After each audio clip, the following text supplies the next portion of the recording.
Welcome to the Huberman Lab podcast, where we discuss science and science-based tools for everyday life. I'm Andrew Huberman, and I'm a professor of neurobiology and ophthalmology at Stanford School of Medicine. My guest today is Morgan Housel. Morgan Housel is a partner at the Collaborative Fund and an expert in private wealth generation and management. He is also the author of the spectacularly best-selling book, The Psychology of Money. And today we talk about the psychology of money. We talk about how money can change your psychology. We talk about how most people tend to lie at the extremes of either saving too much money or spending too much money. And we talk about how most people get it completely wrong when it comes to framing in our minds what money is, what its real value is, and its ability to generate happiness within us.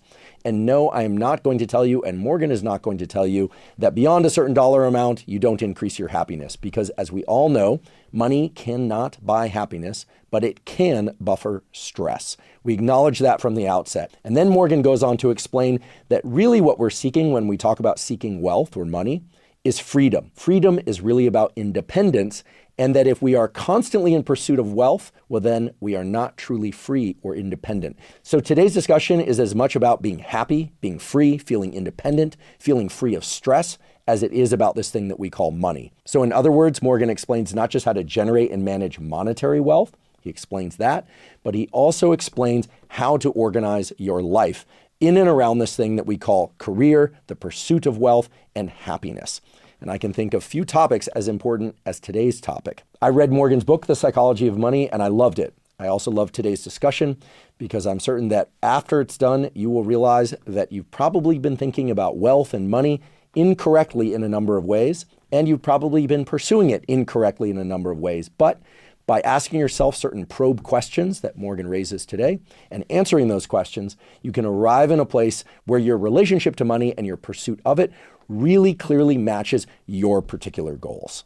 Before we begin, I'd like to emphasize that this podcast is separate from my teaching and research roles at Stanford. It is, however, part of my desire and effort to bring zero cost to consumer information about science and science-related tools to the general public. In keeping with that theme, I'd like to thank the sponsors of today's podcast. Our first sponsor is Wealthfront. I've been using Wealthfront for nearly a decade as my high-yield cash account, and I absolutely love it. Personally, I'm sometimes hesitant to invest money given the risks involved, so I often prefer to keep it in my Wealthfront cash account, where I'm able to earn 4.25% annual percentage yield on my deposits, and you can as well. With Wealthfront, you can earn 4.25% APY on your cash through partner banks until you're ready to either spend that money or invest it. With Wealthfront, you also get free same-day withdrawals to eligible accounts every day, even on weekends and holidays. The 4.25% APY is not a promotional rate. There's no limit to what you can deposit and earn, and you can even get protection of up to $8 million through FDIC insurance provided through Wealthfront's partner banks. For same-day withdrawals, just start your withdrawal as late as 9 p.m. Eastern to one of over 550 eligible banks and credit unions to get it the same day. And it takes just a few minutes to transfer your cash from the cash account to any of Wealthfront's automated investing accounts when you're ready. There are already over 1 million people using Wealthfront to save more, earn more, and build long-term wealth. Earn 4.25% APY on your cash today. If you'd like to try Wealthfront, go to wealthfront.com/Huberman to receive a free $50 bonus with a $500 deposit into your first cash account. That's wealthfront.com/Huberman to get started now. This has been a paid testimonial of Wealthfront. Wealthfront Brokerage isn't a bank. The APY is subject to change. For more information, see the episode description. Today's episode is also brought to us by BetterHelp. BetterHelp offers professional therapy with a licensed therapist carried out entirely online. Now, I've been doing weekly therapy for well over 30 years. Initially, I didn't have a choice. It was a condition of being allowed to stay in school. But pretty soon I realized that therapy is an extremely important component to overall health. Now, there are essentially 3 things that great therapy provides. First of all, it provides good rapport with somebody that you can trust and talk to about any and all issues you want to. Second of all, it can provide support in the form of emotional support or directed guidance. And third, expert therapy can provide useful insights. With BetterHelp, they make it very easy for you to find an expert therapist who you resonate with and can provide you those benefits that come through expert therapy. Also, because BetterHelp allows for therapy to be done entirely online, it's very time efficient. It's very easy to fit into a busy schedule with no commuting to your therapist's office or sitting in a waiting room or looking for parking. None of that. It's all done online. If you'd like to try BetterHelp, go to betterhelp.com/Huberman to get 10% off your first month. Again, that's betterhelp.com/Huberman. And now for my discussion with Morgan Housel. Morgan Housel, welcome. Thanks so much for having me. Happy to be here. I'm excited that you have a new book coming out next year about the art of spending money. Is that right? That's right. You got it. Today, I want to talk about how to think about money. What is it? How do we frame it within our historical context, meaning our personal historical context? Because I think we all and each think about money a little bit differently. Mm-hmm. And then talk about what is the best use, or in some cases, not use of money. This is a topic that could go in any number of different directions, but my goal here is that people will get a better understanding of what money is, why they work for it, and really how to make it a true asset to their lives, as opposed to something that is forever out of reach in terms of amount or what they expect it to bring them. Great. Looking forward to it. Great. So your book starts off with this notion that people are not crazy. It's in fact the title of the chapter. Does that mean that people are rational about money? Oh, I think it's very different. What I meant by no one is crazy is that it is so easy for people to look around at society at how other people are spending their money and saving their money and investing their money and say, why the hell would anybody do that? Why would you waste your money on this? Why would you hoard your money like that? And I actually think if you peel back the onion layer of what's going on in those people's lives, no one is really that crazy with how they spend their money or save their money. It makes sense to them in that moment. My brother-in-law is a social worker. He works with very disadvantaged kids who are abused at home, who don't have homes. And a lot of those kids, not surprisingly, do very poorly at school. They misbehave, they get in fights, they don't go to school. And it is so common for those kids that the teacher will look at those kids and say, why are you acting like this? Why don't you do the right thing? It's so obvious. And he says, there's a phrase in social work, all behavior makes sense with enough information. That if you look at what those kids are dealing with in life, it would all make sense to you, why they are misbehaving at school. And I think that's a powerful idea for a lot of things in life, that all behavior makes sense with enough information. And you can really apply it to money too, that you could easily tie how I spend my money today and save my money today based off of the experience that I've had in life, how I was raised, where I was raised, how old I am, the generation I was born into, all things that are outside of my control. And it is very common to look at people who are spending a ton of money. Well, there's a story behind that. They're spending a ton of money because they want some, for a lot of them, they want some sort of attention. They're trying to get people's attention. Maybe sometimes they're trying to cover up a hole. Maybe they are really enjoying it. People who are hoarding a lot of money, there's a story there too. They experience something that's causing them to do that. And I think that this is really important for two reasons. One, it forces you to realize that there is not one right way to manage money, to save it, to spend it. You got to figure out what works for you. And what works for me might not work for you. There's not one answer. And it's not like math. Like in math, 2 + 2 = 4 for everybody. And in money, it's like you got to figure it out for yourself. It's almost like your taste in food or your taste in music. Like just find out what you like and do that. The other thing is I think you become less cynical about other people's decisions. And you don't spend all your day saying, look at that idiot spending their money in a stupid way. No, it's just, you got to figure it out for yourself. And I think you become happier when you're a little less cynical about how other people are doing it. For most people, including myself, the whole notion of money and safety are very closely linked. Do we have enough resources to take care of ourselves?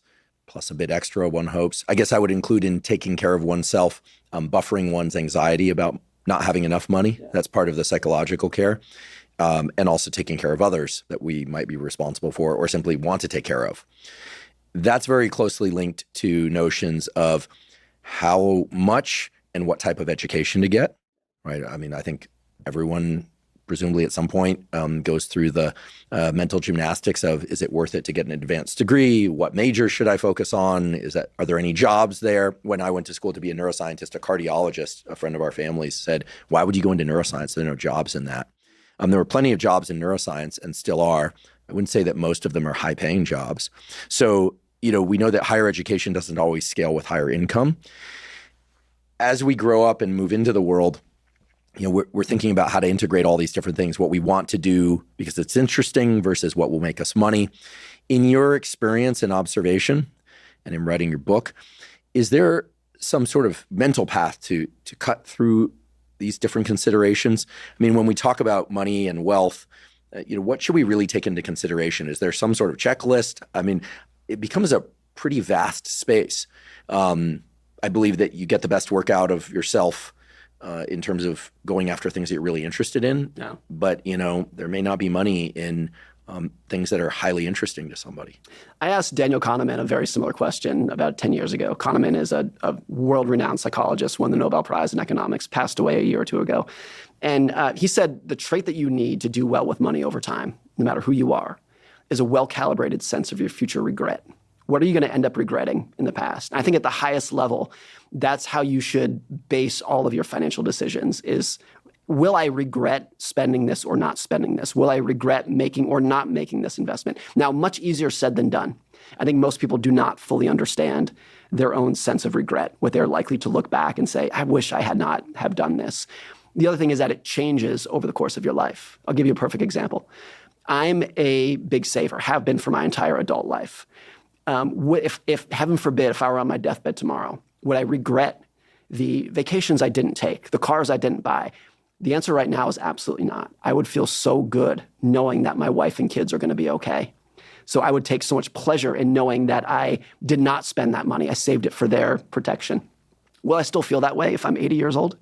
Then maybe I will look back and say, I should have lived a little bit more. I should have given my money away while I could have seen it being given away. So it changes throughout the course of your life. But I think if you're always thinking through the lens of what am I going to regret, it's never about YOLO or about like, save today so you can have it for tomorrow. I think that's too simple to think about it. You have to know what you're going to regret in the future and look back. And back to everyone's different. What I will regret might be very different from what you will regret. Very interesting story from Jeff Bezos. He talked about when he started Amazon back in, I think it was 1994. The reason he started it, and he knew that there was very little chance it was going to work when he first started it, but he said, if I do not try this, I will regret it. And if I try it and it fails, I won't regret that. That's an amazing story that talks about his entrepreneurial spirit. The other thing, when I first heard that story is, bless him for thinking that. I do not have that personality. If I devoted my entire life and my family's money and my parents' money to a startup and it failed, I might regret that. I admire and I'm grateful for the people who do not have that vision, as he does, made the world better. But everyone's sense of regret is going to be a little bit different. And sometimes this sense of what one is likely to regret, if we have access to it at all, because it sounds like we're not very good at anticipating this, as Kahneman pointed out. Most people lack a well-calibrated sense of future regret. That's going to change over time, so it's dynamic. Yeah. And here we're talking about investing in 2-year or 4-year degrees. We're talking about investing in one's time, that is, in a particular profession. And I think we come up with all these explanations post hoc about, well, I went to that company, I went into that line of work, I spent 10 years there, or the startup failed, but I learned a valuable lesson that then, really supported me in a future endeavor. And so we rationalize our poor choices from the past in ways that allow us to, connect the dots, to sort of steal from the famous Steve Jobs speech. Right. And yet all of this really says that we are very poor at placing our current experience and our past experience into any kind of future projection of ourselves. You talk a little bit about this in your book, and this really, sunk in for me in a major way, that we don't really know or anticipate how we are likely to change as we get older. Right. So there's a thing in psychology called the end of history illusion, which means that you are very aware of how much you've changed in the last 20 years. You are maybe smarter, wiser. You have your beliefs about things in life have evolved. And that's true for most people. But most people, if you actually dig into it, they think, if you say, who will you be in 20 years from now? They think they'll roughly be the same person they are today. There's always this belief that I've grown so much in the past, but I'm done growing. Because it's hard to project how you're going to be different in the future. A lot of that is, if I tell myself 20 years from now, I'll have very different beliefs about politics, whatever it might be. What I'm effectively admitting is what I believe today is wrong. And you don't want to believe that. Everyone wants to wake up and look in the mirror and say, what I believe today is the right thing. It's just like a self-justification of your own beliefs makes it easier to go about the day. Is what I believe right now is the right thing. And maybe you have a little bit of doubt around the edges, but most of it is what I believe is true. So you don't want to believe that you're going to adjust and adapt those beliefs over time. So it becomes difficult to take a truly long-term view and make a decision today that is going to be something that you're not going to regret in the future. As I've always framed this, I think the only antidote to this, of trying to get around this problem, is avoiding the extreme ends of financial planning. And a lot of people are on the extreme ends. Like on one end, you have the FIRE movement, These people who save 90% of their income and they want to retire at 28, kind of that kind of thing. And on the other hand, you have like the YOLO crypto traders who are like, doesn't matter, like just throw it all down and let's see what happens. Those extreme ends you are most likely to regret at some point in the future. And the crypto, look, I think a lot of those people are young and they have time to make up for their mistakes. I did a lot of really dumb things with my money in my teens and 20s. But I think a lot of them, that's where they're most likely to look back. It's one thing to lose a lot of money in your 20s and say, it doesn't really matter. But then when you're 48 and trying to put your kids through college, that's when you're going to look back and be like, I wish I hadn't done something like that. So those extreme ends are like have the highest odds of future regret. In order to, as I described it before, carve a path through this for people, I'm wondering if people generally fall into either one or the other category of, as you described with Bezos, not wanting to regret not having done something. Yeah. Okay, so I think of that in sort of pseudo-neurobiological terms as being drawn toward the possible dopaminergic or other rewards of having succeeded. Really, that's what he's envisioning, presumably, is the pain of having not had been given himself the opportunity to succeed. Yeah. Okay, that's one way to put it. And then the other path would be just avoiding the pain of loss. And there are a lot of studies, I think Kahneman did some of them, in fact, that people work a lot harder to avoid the pain of loss than to gain something. But in thinking about the people I know of across various wealth scales and different ages, it seems that some people are just more motivated to try new things because they like doing new things. They like the sense of reward that can come from doing those things. And so it really is painful for them to stay in the same place, financially absolutely. Or otherwise. Other people, they like the sure thing. They like reliability. And you can see this in a lot of domains of their life. I mean, I don't want to extrapolate this to all aspects of their life, but, some people like dogs that, the entire breed would, is known for rarely ever having bitten somebody. Other people like to raise cane corzos. And while I'm sure there's some really nice, loving cane corzos out there, they occasionally bite, and when they bite, it's serious. So, are we really talking about a propensity for risk versus safety? And do you think that people fall into more or less two camps on that? I think it's true that some people would go nuts if they took the safe path. And even if they're doing it in the name of like, I don't want to regret this, but they need some sort of variability in their life. They need to go out and do things. The other element is we don't know the paths that we didn't take. And I'll give you a personal example of this. 20 years ago, I was enrolled in Pepperdine, but I didn't go. I was enrolled in just at the last second I transferred. So I never actually attended, but I was all enrolled. And of course, I think, what would my life have been if I had gone there? Because the school that I transferred to, I met my wife, started my career there. And it's easy for me to say, God, I'm so glad I did not go there because my life would not be what it is today. But the truth is, maybe it would have been fine. Maybe it would have been better. You never know the paths that you didn't take, where they're going to end up.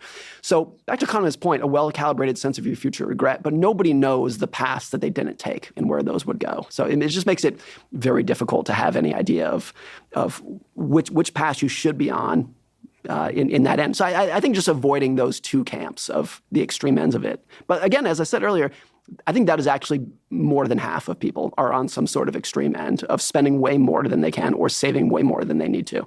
There's a fat tail distribution in how people manage their money. And so that's quite a few people. And I think that's why, I think it's one of the reasons why we live in a society that is richer than it's ever been by far. Not just at the top, but at the median level. The average family is richer than they've ever been. But because we manage it in such extreme ways, is it making people happier? Are we happier today than we were 40 years ago or 100 years ago? That there's not a ton of evidence for.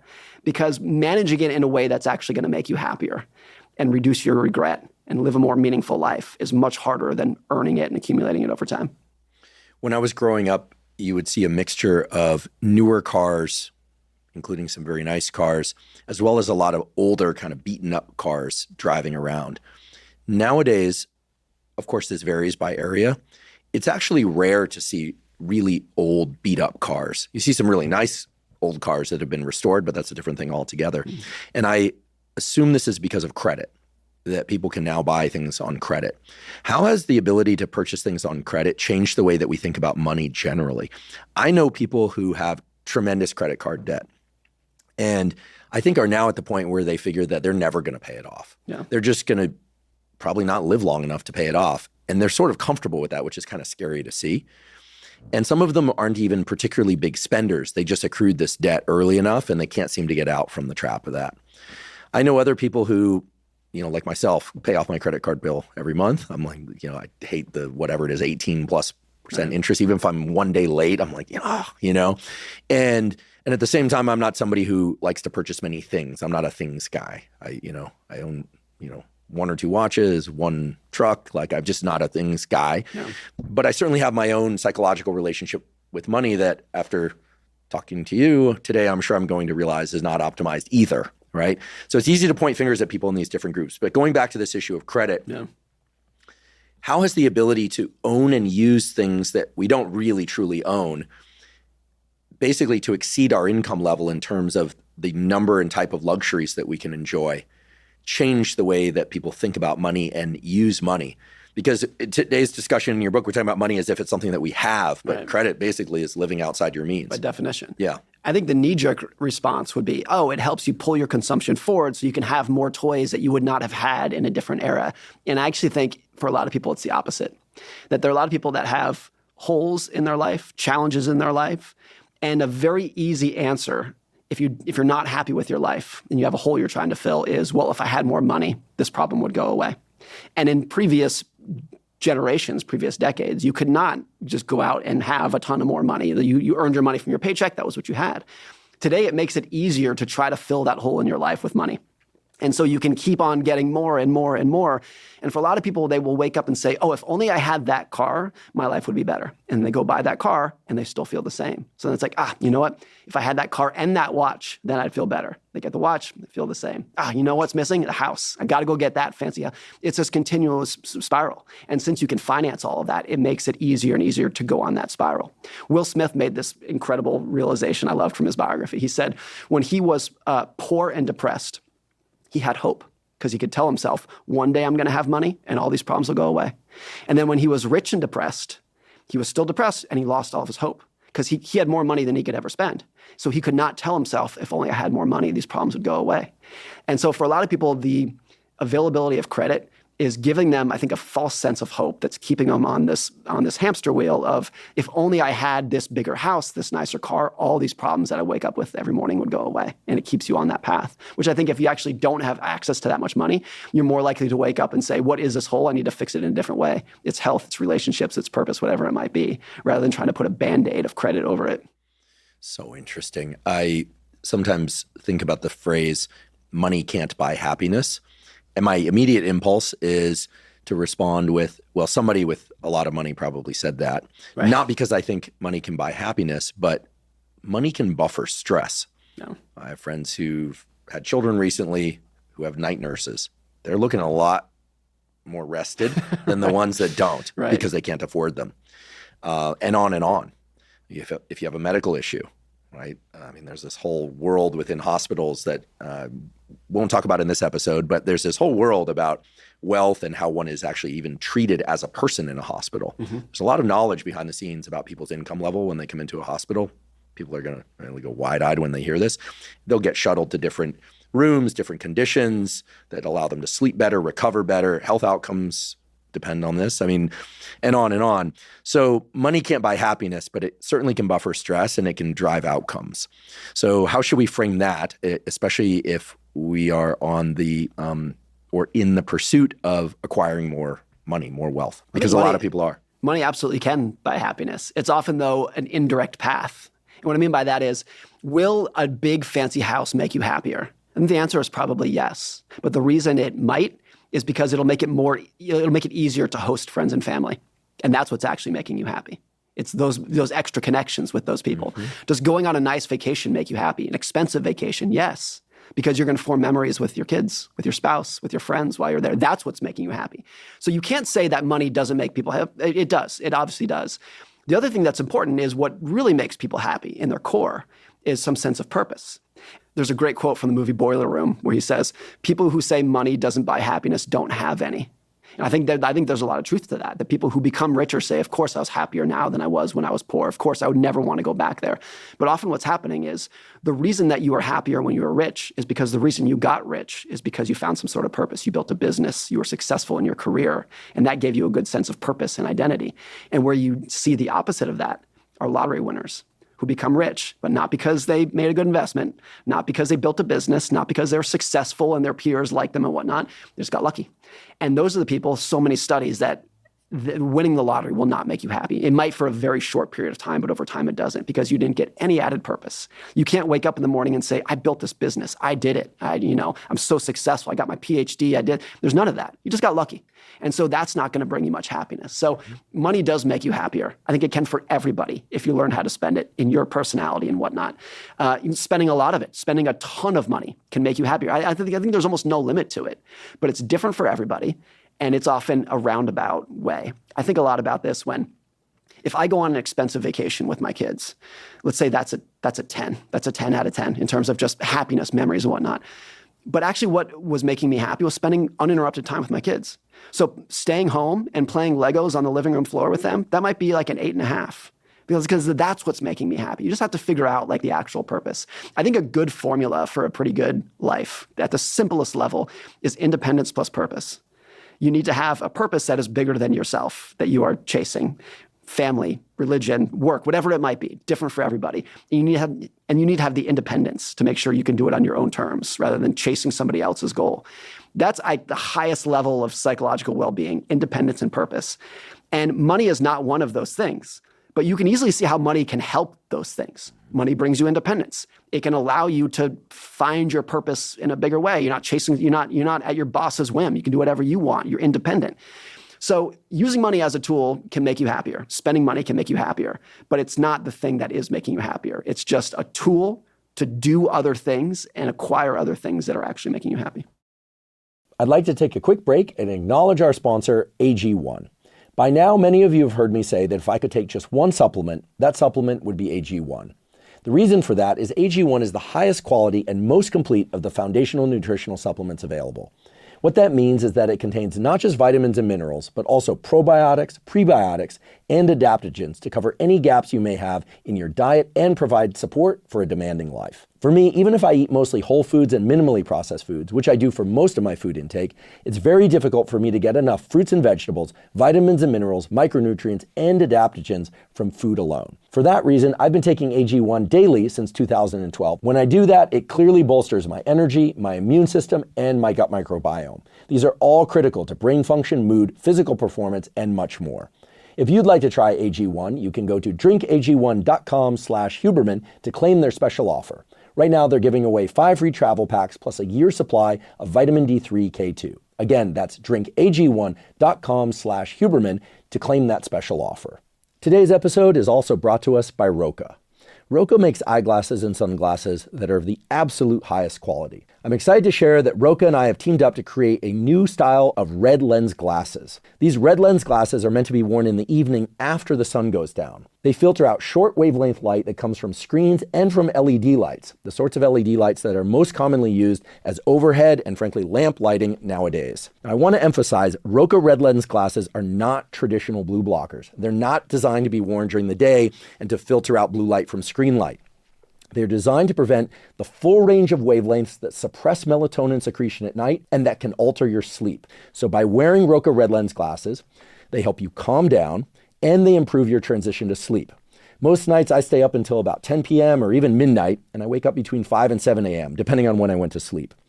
Now I put my ROKA red lens glasses on as soon as it gets dark outside, and I've noticed a much easier transition to sleep, which makes sense based on everything we know about how filtering out short wavelengths of light can allow your brain to function correctly. ROKA red lens glasses also look cool, frankly. You can wear them out to dinner or to concerts or out with friends. So it turns out it is indeed possible to support your biology, to be scientific about it, and to remain social after all. If you'd like to try ROKA, go to roka.com, that's ROKA.com, and enter the code Huberman to save 20% off your first order. Again, that's ROKA.com and enter the code Huberman at checkout. I love the story about spending time with your kids on vacation as unstructured time, as well as spending unstructured time with them playing Legos at home. My graduate advisor sadly passed away very young of cancer. She was 50, and I knew her kids really when they were in the womb because she was pregnant with the first one. And I attended the memorial service there. And it was an incredible thing because people gave their speeches and her kids got up, and by then they were, I think, about 8 and 11 or so. And I'm sure they had a great many thoughts and feelings that they didn't share. But the one thing that really stood out is they appreciated how much unstructured time their mom had spent with them. Yeah. It wasn't this like big event or something. It was all the unstructured time that she had spent with them. Yeah. And that was very inherent to the kind of person she was. And so that really stuck with me. And God willing, you live a very long time. But I think for anyone listening to this, and because of the statement that Kahneman made that we are not well calibrated to sense future regret, the unstructured time is perhaps one of the most valuable things that we can give our relationships, both the people we engage in them with and ourselves. Yeah. And I don't think it's discussed enough. There's a gerontologist named Carl Pillimer who wrote a great book called 30 Lessons for Living. And what he did is he interviewed about 100 centenarians, and he just said, "Tell me about your life. What advice do you have for the rest of us?" And there's a section of his book about money.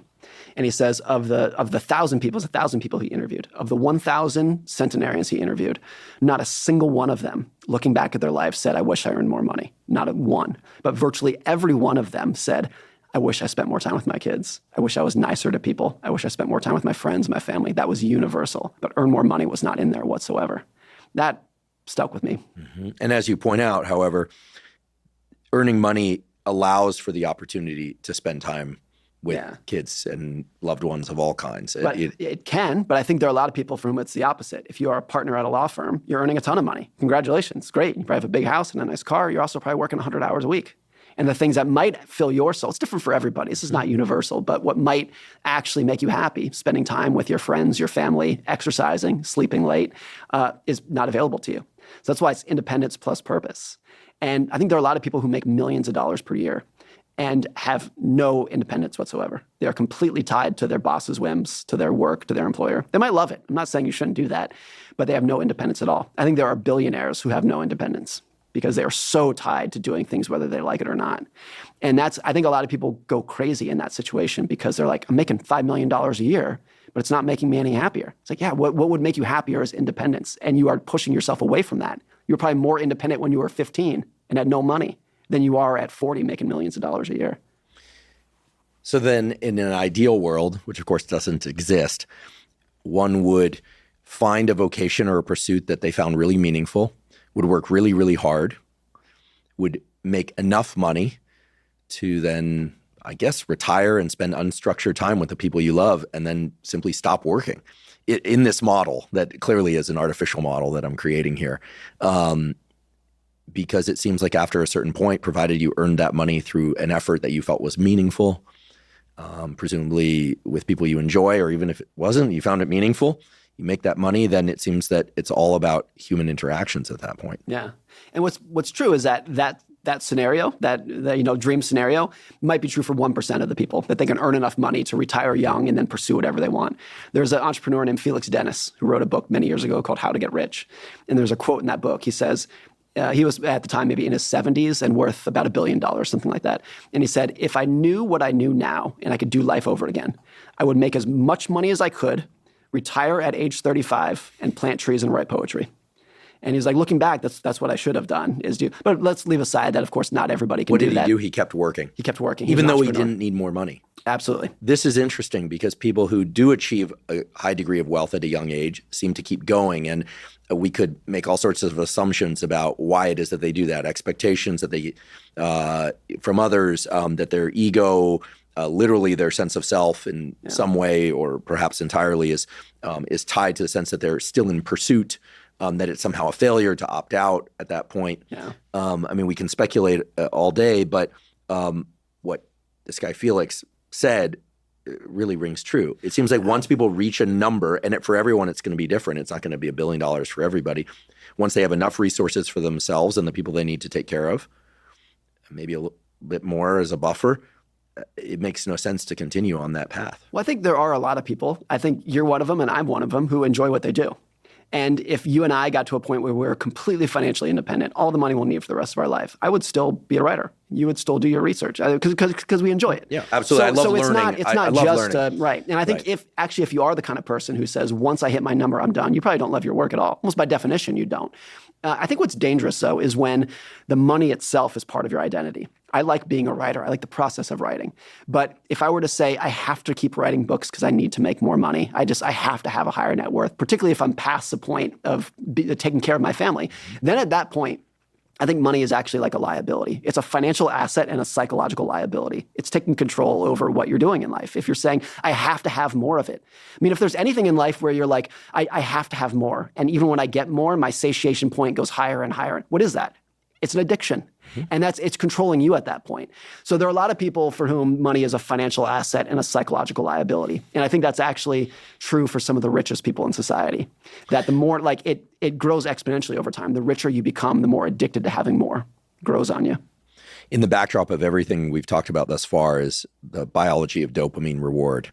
Dopamine, of course, being a molecule that people associate with reward, but it's really about the pursuit of reward. Yeah. It's about more. It's about, and it's no coincidence that dopamine is involved in generating movement in the body. This is why people with Parkinson's who are depleted in dopamine can't generate movement. And it's also involved in generating cognitive movement and pursuit, paying attention to things. There is this idea that I've been pushing for a few years now that kind of throws its arms around a big literature on dopamine that says that addiction is a progressive narrowing of the things that bring you pleasure. But your definition is actually much better, I realize. Addiction is a progressive narrowing of the things that bring you pleasure and or safety, or a sense of safety, right? Because here we're not talking about making more money to enjoy things more. We're talking about making more money to avoid the sense that pain is coming or that we are vulnerable. And for a lot of people, that pain is a social pain, that they're not going to climb high enough on the social ladder, that their peers are earning more than them, that their neighbors have a bigger house, whatever it might be. That's the pain that they're trying to avoid. And that is a game that cannot be won because gratefully, thankfully, there are a lot of very wealthy people in this world. And no matter how much money you're making, there's always somebody out there who's earning more, living better, and has a bigger house and a nicer car. That's always the case. So if you are on that path of, I need to earn more to climb that ladder so I can have more than the next guy, I mean, that's a game that you cannot win. And I think that game of comparison too also grows the wealthier you are.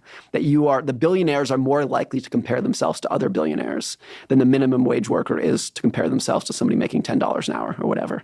You are more likely to compare your lifestyle the richer you become. And since that comparison to other people is what gives you a feeling of inadequacy. There's this irony. It's hard to wrap your head around it and come to terms with it, but some of the most money insecure people you'll ever meet are the richest people you'll ever meet. People who live in a 15,000 square foot mansion. Yeah, but he's got a 17,000 square foot mansion. Things that ordinary people would never consider, that just consumes their life. And again, that's the point where money is like the psychological debt. It's psychological liability. It's controlling it becomes an integral part of their identity. They wake up in the morning and look in the mirror and they see a person who makes money. That's their identity. Who are you? I'm a person who makes money. And that's when like your process of chasing it just becomes like a detriment to your happiness over time. You're not using it as a tool to live a better life. You're using it as a yardstick to measure yourself against others by. I fundamentally believe that all forms of addiction are fundamentally a fear of death. They're a way of shrinking our aperture on time perception so that we're in pursuit of something. And for people that can place their addiction within work, it has this feedback of being quote unquote functional as opposed to dysfunctional. This is also true for people that are continually seeking awards within their profession. I mean, there are these professions, academia included, but other professions where people are constantly pinning awards on one another. And it gives this illusion of progress when in fact, there's a whole world of things happening. Now, these people often have quite healthy families and relationships, so they're not mutually exclusive. No. But yeah, I think I know a few billionaires, not many, but I know some that are very happy. They tend to be the people that are still working and in pursuit of new things, avid learners. But perhaps by virtue of the work that I do, which is focused on science, but also health, you know, the modern billionaires that I'm aware of seem to be very focused on not just making money, but also trying to secure their place on the planet for a very long time. Not through legacy, although I think many of them like to provide for the next generations in their family, surely. Not so much by putting their names on the sides of buildings anymore. This used to be the way it was done, but rather trying to secure their health status. Because the one thing that money can buy sort of is better health care, right. But money can't buy you more years of your life except by virtue of the things that you are willing to not do and do behaviorally. Yeah. You still have to exercise, you still have to get your sleep, you have to avoid certain things. And so the modern billionaires often are talking about what they're doing for their health as opposed to their yacht, their car, et cetera. This has now become the kind of metric for comparison. Blood profiles become a sort of point of bragging for people. It's pretty interesting. Especially given that you just look back about 50 or even 100 years and further back, and the more wealthy people were, the less physical labor they were doing. Now they're doing more physical labor to try and live longer. Yeah. So what are your thoughts on the relationship between physical health and money? I mean, obviously there's a sweet spot there, but there's no pill that people can purchase to live longer. Right. I view it in the negative sense of the people who work to get money so hard that it takes a physical toll on their body. And that is so incredibly common. And that's another form of debt that you can easily measure your net worth and your income. You could put a number on it, very clean to measure. How do you it's much harder to measure your health. And I think it's easier for people to say, yes, I'm only sleeping 5 hours a night and I'm on my third divorce and I'm overweight, but I'm making a lot of money this year. Because one is very easy to measure and the others are much harder. Your happiness, your health, whatnot, it's harder to measure that.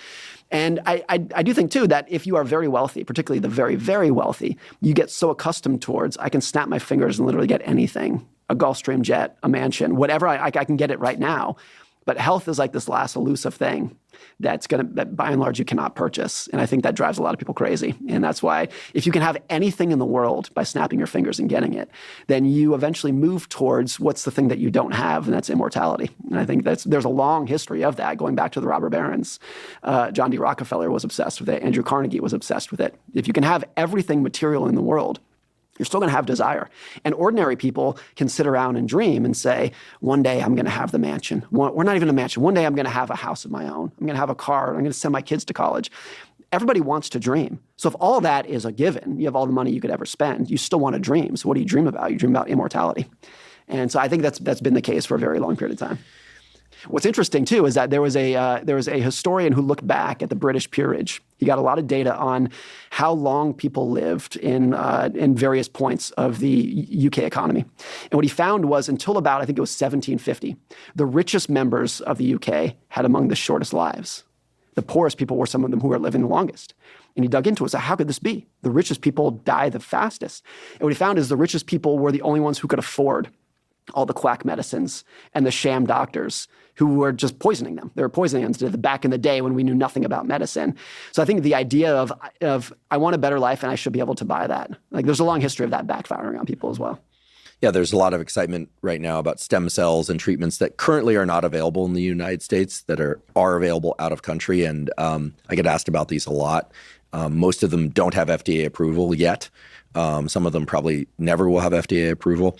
We'll probably talk about stem cells another time. Do you think you see this, though, where the wealthiest people are spending money on treatments that you either know are not going to work or are of very questionable work? All the time. And that might backfire on you. That might make you less healthy.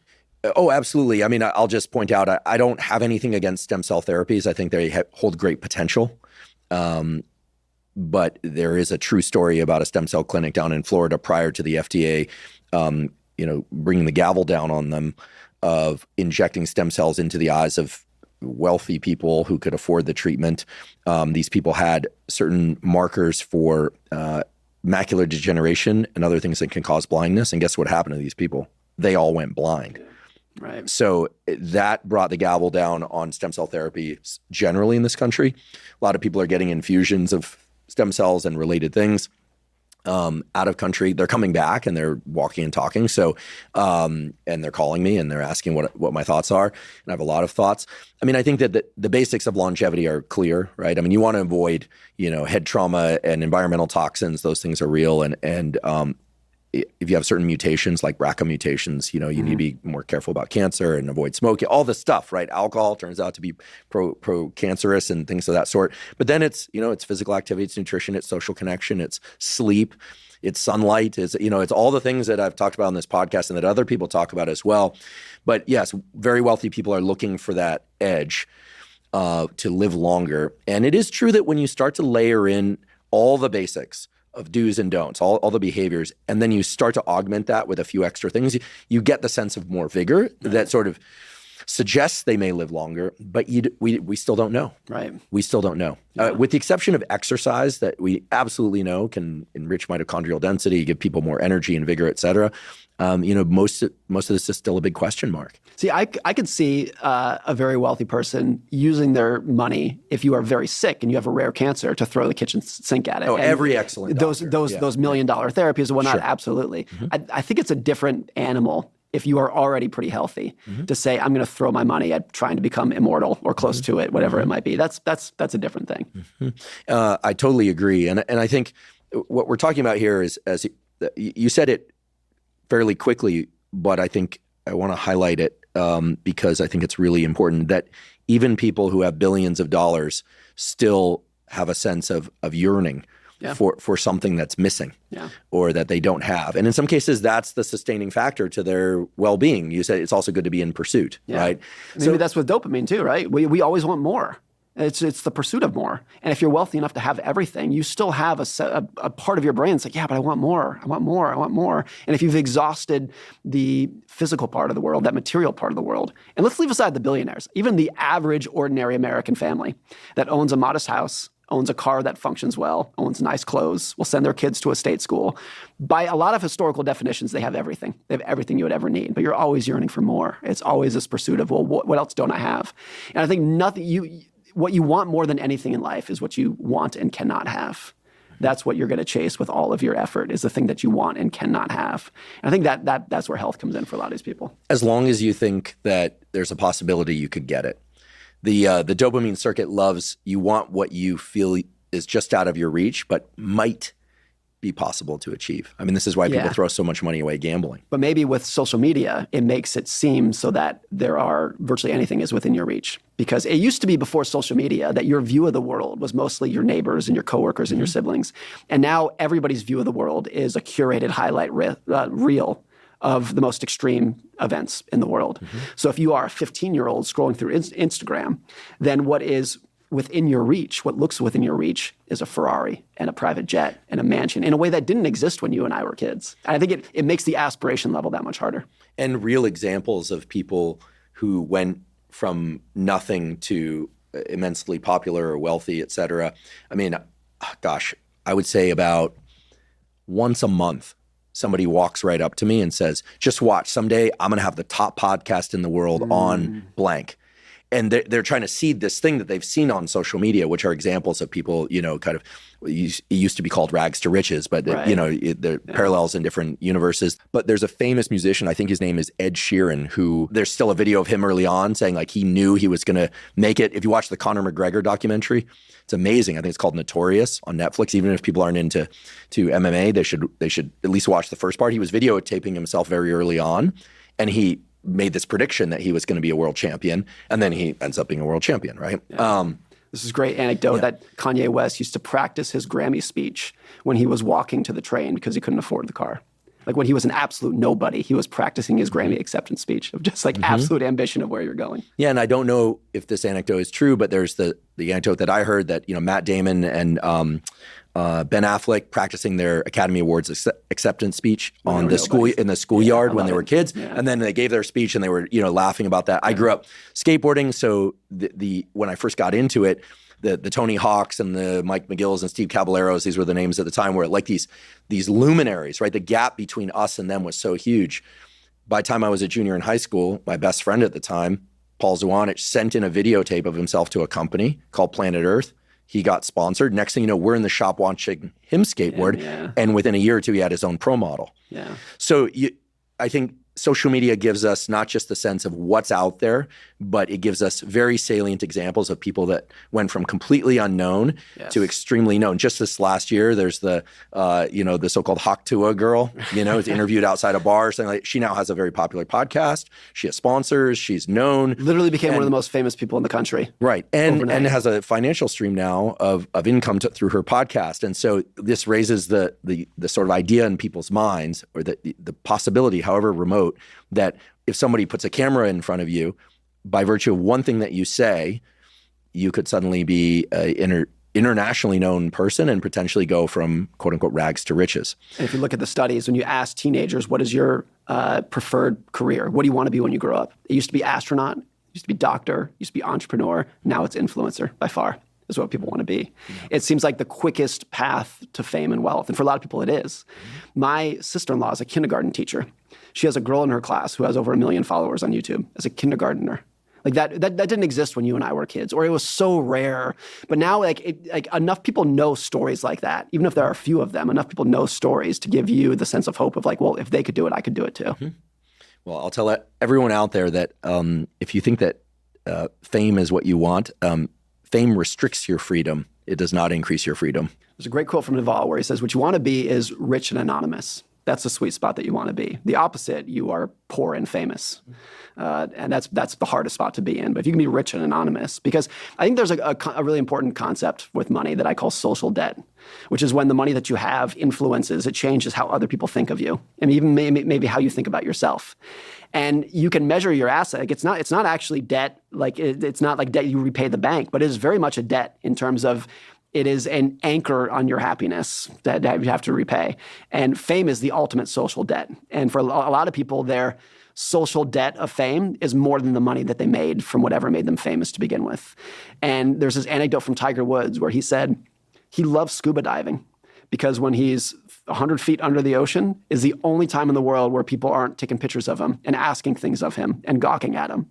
Like that sucks. That's not that you have a lot of sympathy for somebody like that, but it does suck. Like you can measure his net worth very quickly. What's your net worth? Just show me the number.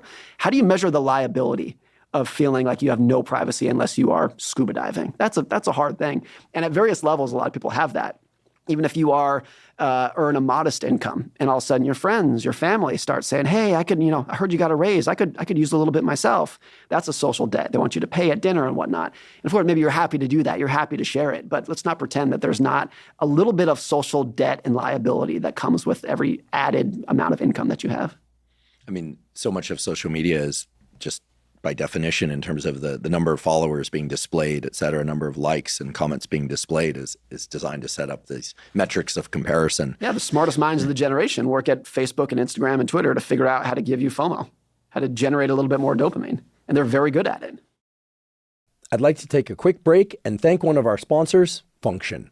I recently became a Function member after searching for the most comprehensive approach to lab testing. While I've long been a fan of blood testing, I really wanted to find a more in-depth program for analyzing blood, urine, and saliva to get a full picture of my heart health, my hormone status, my immune system regulation, my metabolic function, my vitamin and mineral status, and other critical areas of my overall health and vitality. Function not only provides testing of over 100 biomarkers key to physical and mental health, but it also analyzes these results and provides insights from top doctors on your results. For example, in one of my first tests with Function, I learned that I had 2 high levels of mercury in my blood. This was totally surprising to me. I had no idea prior to taking the test. Function not only helped me detect this, but offered medical doctor-informed insights on how to best reduce those mercury levels, which included limiting my tuna consumption, because I had been eating a lot of tuna, while also making an effort to eat more leafy greens and supplementing with NAC, N-acetylcysteine, both of which can support glutathione production and detoxification and worked to reduce my mercury levels. Comprehensive lab testing like this is so important for health, and while I've been doing it for years, I've always found it to be overly complicated and expensive. I've been so impressed by Function, both at the level of ease of use, that is getting the tests done, as well as how comprehensive and how actionable the tests are, that I recently joined their advisory board, and I'm thrilled that they're sponsoring the podcast. If you'd like to try Function, go to functionhealth.com/Huberman. Function currently has a wait list of over 250,000 people, but they're offering early access to Huberman Lab listeners. Again, that's functionhealth.com/Huberman to get early access to Function.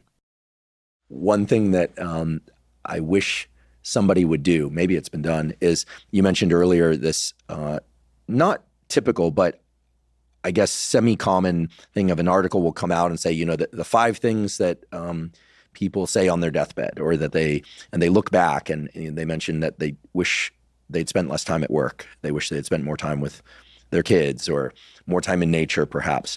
Has anyone ever just asked people directly what were the things that they are most proud of, or the things that they really feel brought them tremendous meaning then and as they're passing away? because it's related, but it's kind of the inverse of the same question. Yeah. Warren Buffett brought this up one time. He said a good way to think about life is, it's kind of grim, but he said, write what you want your obituary to say and then work backwards to live up to it. And in that situation, if you were to write, like, what do you want your obituary to say? Most people would say, I hope it says Morgan was a good father. He was a good husband. He helped his community. He was admired by his coworkers. That's what I wanted to say. And for a lot of people, it's different for everyone, but it'd be something like that. And why Buffett said it was important is because nobody who's writing their preferred obituary would say, would include the size of their house, how many horsepower their car had, how nice their clothes were. Because everybody knows it doesn't matter. And it's like, I forget who made this idea. There's a thing between resume virtues and eulogy virtues. Yeah, that was David Brooks. David Brooks said that. Thank you. Resume virtues are, how much money you make, your degrees, everything. Eulogy virtues is he was a great father. He was a great friend. He helped his community. He was funny. And I think most people really aspire to have eulogy virtues, but they spend all their day chasing resume virtues. Resume virtues can be great. I want a good education. I want a good income. But what you're really trying to chase is to use those things to gain more resume virtues at the end of the day. So I think if you think about it through that lens, a lot of these things become clear. And that's why, like I said, going on a great vacation with my kids, if that's a 10, what's really fun about that is spending time with them when I'm detached from work. I'm not checking my phone every 7 seconds. I'm just spending hours with my kids, giving them my full attention. That's what made me happy. The view was great on the beach, cool, but that's what made me happy. And I can do that at home, can I? And so that's the difference between, like, going to Maui is a resume virtue. Spending time with your kids is a eulogy virtue. Why is it, do you think, that even though we've perhaps all heard by now that, compounding interest is great, right? You put in, let's say, a small or a moderate amount of money into even just a savings account that's accruing a couple percent, it varies year by year and with the economy, of course, or into the markets, that over time, if you quote unquote set it and forget it, just kind of like put it there and walk away, that you're likely to make X percent over time. And you can look at the plot. You can look at that line upward and to the right. It almost always is jagged line drifting upward to the right. And even just scroll over and see, okay, at age whatever, I'm going to have X number of dollars.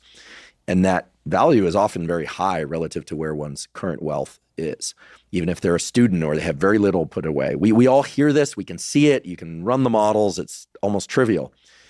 And yet people don't do that, even if they have the income to save.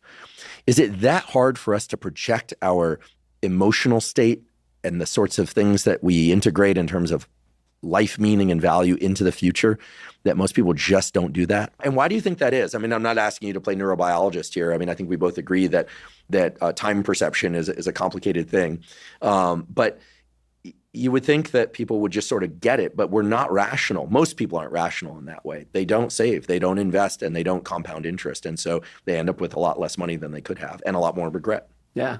I think there's two ways to think about this. One is my friend Michael Batnick phrased it this way. He said, if I ask you what is 8 plus 8 plus 8 plus 8, you can figure that out in 5 seconds. That's an easy one. If I said, what is 8 times 8 times 8 times 8 times 8, even if you're a math nerd, it's too hard. You can't figure it out. We're not wired for exponential thinking. We just can't do it. Mm-hmm. And therefore, a lot of these, even if you show you the numbers, hey, invest a small amount, retire with $1 million. I think it's so counterintuitive that most people see that and are like, okay, that doesn't really seem right. It doesn't really pass the sniff test. How big the numbers can get, how quickly the numbers can get big. The other thing is, if you tell a young person, hey, you have 50 years in front of you to invest. That's great. Time's on your side. When you're 70 years old, you're going to have $10 million. 50 years from now might as well be 10,000 years from now. You're talking about people who don't know what they're going to eat for dinner tonight. And you're talking about like, hey, let's talk about the year 2077. Like, it's so far out of there. Even if that's the right way to think about it, it's a tough way to think about it. And time perception, you mentioned, is so difficult for people. If I said you're going to get punched in the face in 10 seconds, like, that's a fear. And you're like, oh, I don't. But if I said someone's going to punch you in the face 50 years from now, you're like, I'll deal with it when I get there. It's so easy to put out of sight, out of mind. And the other thing is, Warren Buffett talked about this a lot. He said, actually, it was Charlie Munger who said this. He said, when teaching finance to young people, people either understand it instantly or never. Mm-hmm. It's like, some people are just wired to get it and some people aren't. And that's always been the case. Munger often said all the time, he said, the iron rule of math is only 1% of people can end up in the top 1%. And that's why for a lot of people, yes, you should save and invest for 50 years. Let's not pretend that that is easy or that everybody is psychologically able to do it. Some people are wired differently. Of course, that's the case, as they are with health and intelligence and lots of other things. So I do think there's a thing for financial education of getting people to understand what is possible. But I don't think we'll ever live in a world where everyone gets it and does it. I don't think that world has never existed, and I think will never exist, because it's not math. It's not a spreadsheet. It's behavior. And we now live in a world where we understand the dangers of smoking and highly processed foods and whatever it might be. But even if we know it, people still do it because it's behavioral. It's not intelligence. So showing people the numbers and getting them to do it is night and day. Do you know how they got people to stop smoking, in particular young people? It wasn't by scaring them about their health. Turns out the most effective campaign to get especially young people to stop smoking was to hijack the inherent rebellion of youth and to display ads of wealthy older people in rooms full of smoke. So it became us as the youth rebelling against them, the older generation that are trying to take our money. It had nothing to do with health. I love that. And it absolutely worked. Yeah. And I have friends that work on this sort of thing in the context of public health as it relates to all sorts of public health initiatives. And the effective way to change human behavior as it relates to health is to incentivize aesthetics, to incentivize fear, or to hijack fear of dying. But even fear of dying is not sufficient as compared to hijacking these cross-generational, let's just call them frictions, that exist. Yeah. So I found that to be interesting. You used a math example of 8 plus 8 plus 8 plus 8 versus 8 times 8 times 8 times 8. And you said that the human brain is not capable of exponential thinking, or most people's brains are not capable of exponential thinking. Yeah. I think you either intentionally or inadvertently hit on something really important. I don't know that the dopamine reward system, which is the fundamental currency of pursuit and reward across all time scales, it's kind of wild, right? One neuromodulator, and there are other things involved that modulate that modulator, but one neuromodulator is involved in reward pursuit across all time scales. Whether or not we're playing, let's say we're both competitive enough to play a game of chess or checkers, dopamine is motivating the pursuit for the win, or a 4-year degree, or an 8-year degree, or why you would want maybe your kids to win a soccer game. Like now you're like a third-personing dopamine, right? It's across all time scales, all scenarios. It's incredible, and across many species. So it makes me wonder, and I'll have to ask some of my colleagues that work on these dopamine reward schedules for a living, whether or not the dopamine reward system actually can do exponential math. It might not be able to do exponential math. It might be that the pursuit of water, the pursuit of mates, the pursuit of food, the pursuit of shelter, which is what these dopamine circuits evolved under the constraints of, whether or not they are even capable of doing exponential thinking. Or if it's like the Marshmallow test, which got misconstrued in many ways, but it's like, yeah, would you rather have one right now or two in the future? I think for a lot of people, it's just like there. I think there are some people for whom like they're wired so differently for this. So you hear stories about like the old, very wealthy people, the old billionaires of them, when they were 20 years old, they would not get a haircut because they knew that $3 haircut would compound into $100 by the time they're older. They were just so wired from birth to understand this and to have a very long perception of time to do it. By definition, that's the rarity. Most people are not like that. And I don't know if they should be either. I don't know if you should be the kind of person your entire life who is always saving for a future and never enjoying what you have too. Like that could lead to a lot of regret as well. And there are those people. So let's parse the Marshmallow test. The Marshmallow test, I think, initially done at Stanford. I think it was at Bing Nursery School or something like that, or maybe somewhere at Stanford. If I'm wrong, someone will correct me in the comments.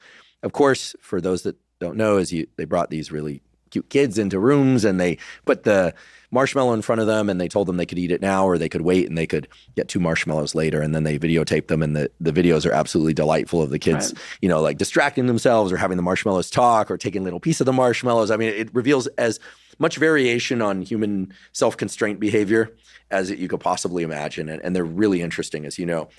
I would like to know whether the children that were able to wait and therefore get 2 marshmallows were trying to resist the temptation or whether or not they were being pulled forward by the anticipation of 2 marshmallows. My understanding, and maybe this is not complete, but my understanding, at least part of it, was neither of those 2 things. The kids who did the best and resisted it were the ones who distracted themselves. They weren't even thinking about the marshmallow. They would sing a song, they would start playing with their shoes, they'd play with another kid, and the ones who could not resist are the ones who just sat there staring at the one marshmallow that was tempting them. That's too hard to resist. Almost everybody will resist that. It was like the environment that they put themselves in. But they weren't thinking into the future about how great it would be to have 2 marshmallows. I don't think so. I think they were so, because they're kids, they're so distracted. They have the memory of a goldfish. They wanted to just go do something. They'd sing a song, they'd play with their shoes, they'd play with their friends.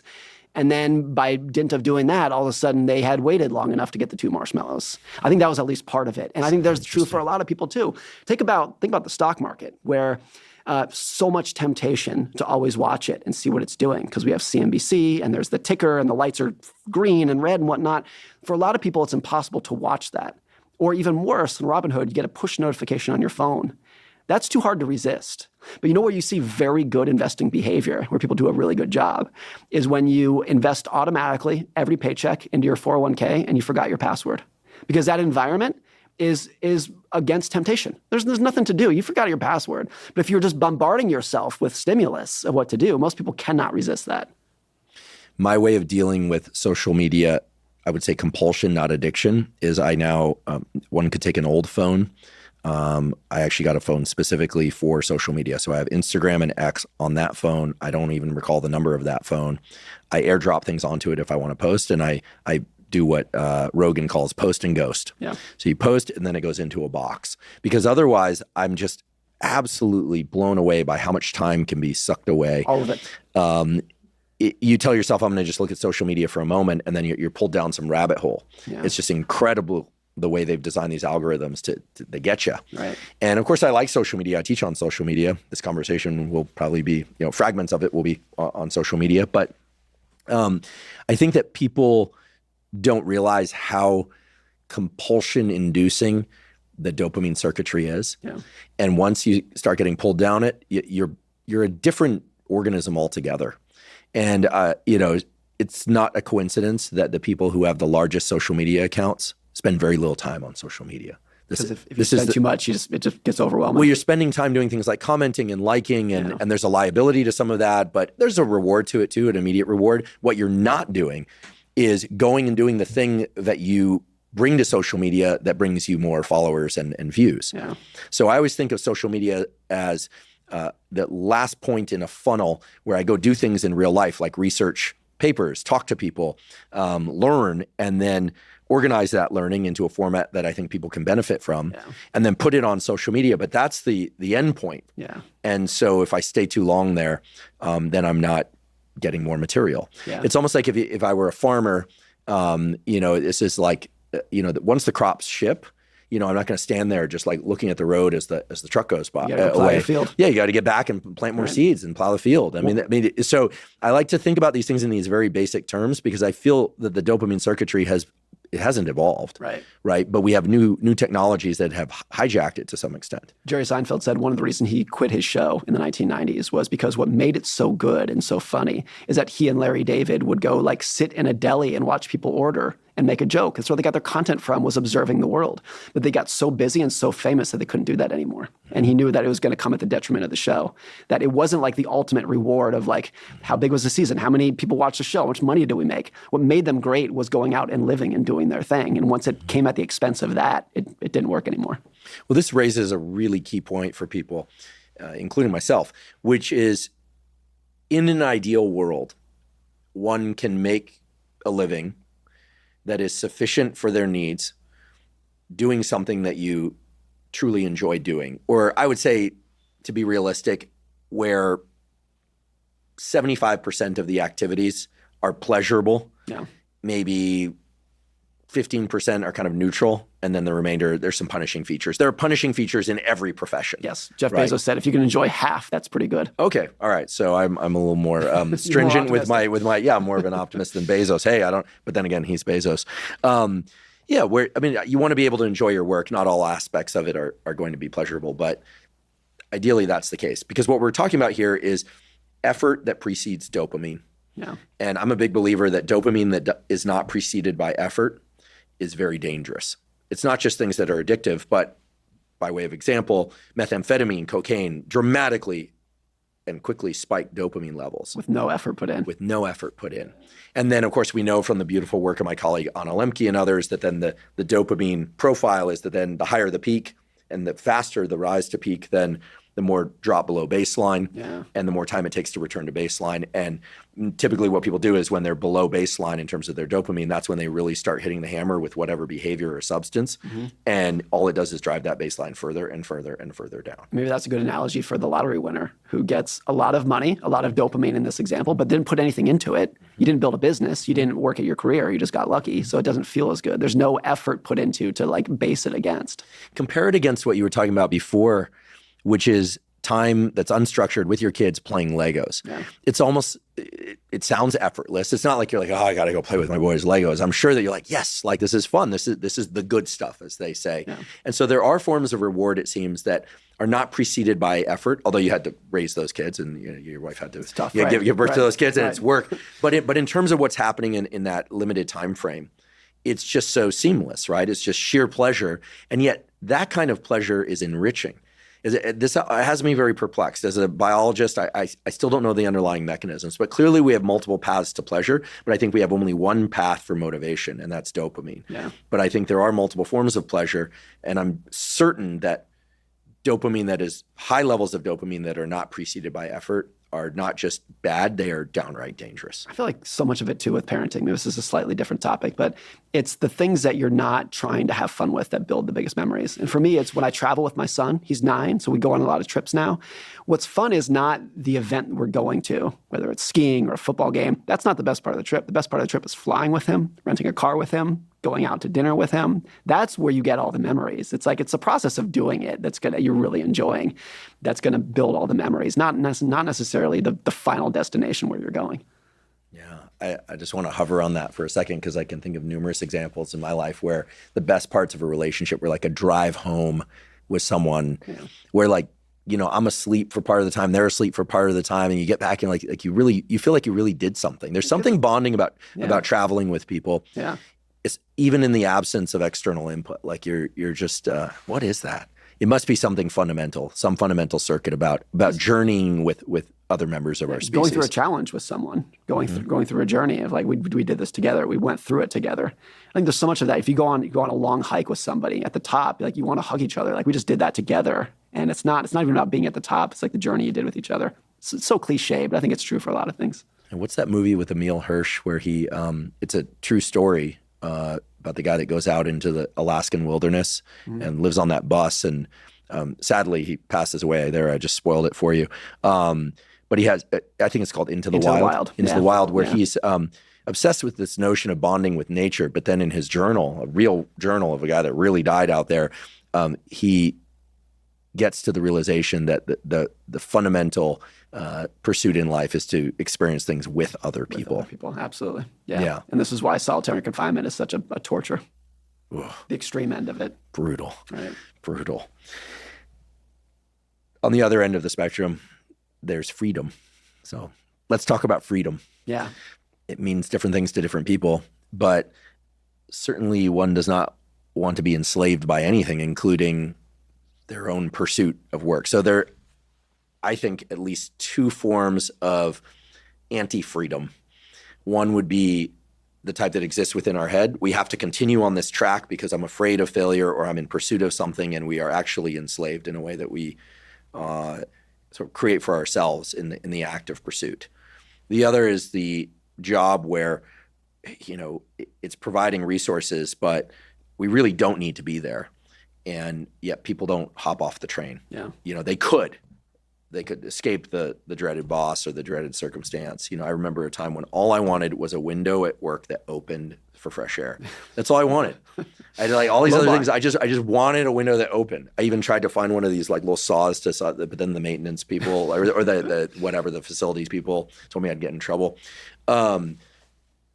We yearn for freedom. We hate enslavement, right, for all the obvious reasons. In your observation, what is the best way to frame this need for freedom? And I have to imagine that people listening are at various points along their careers.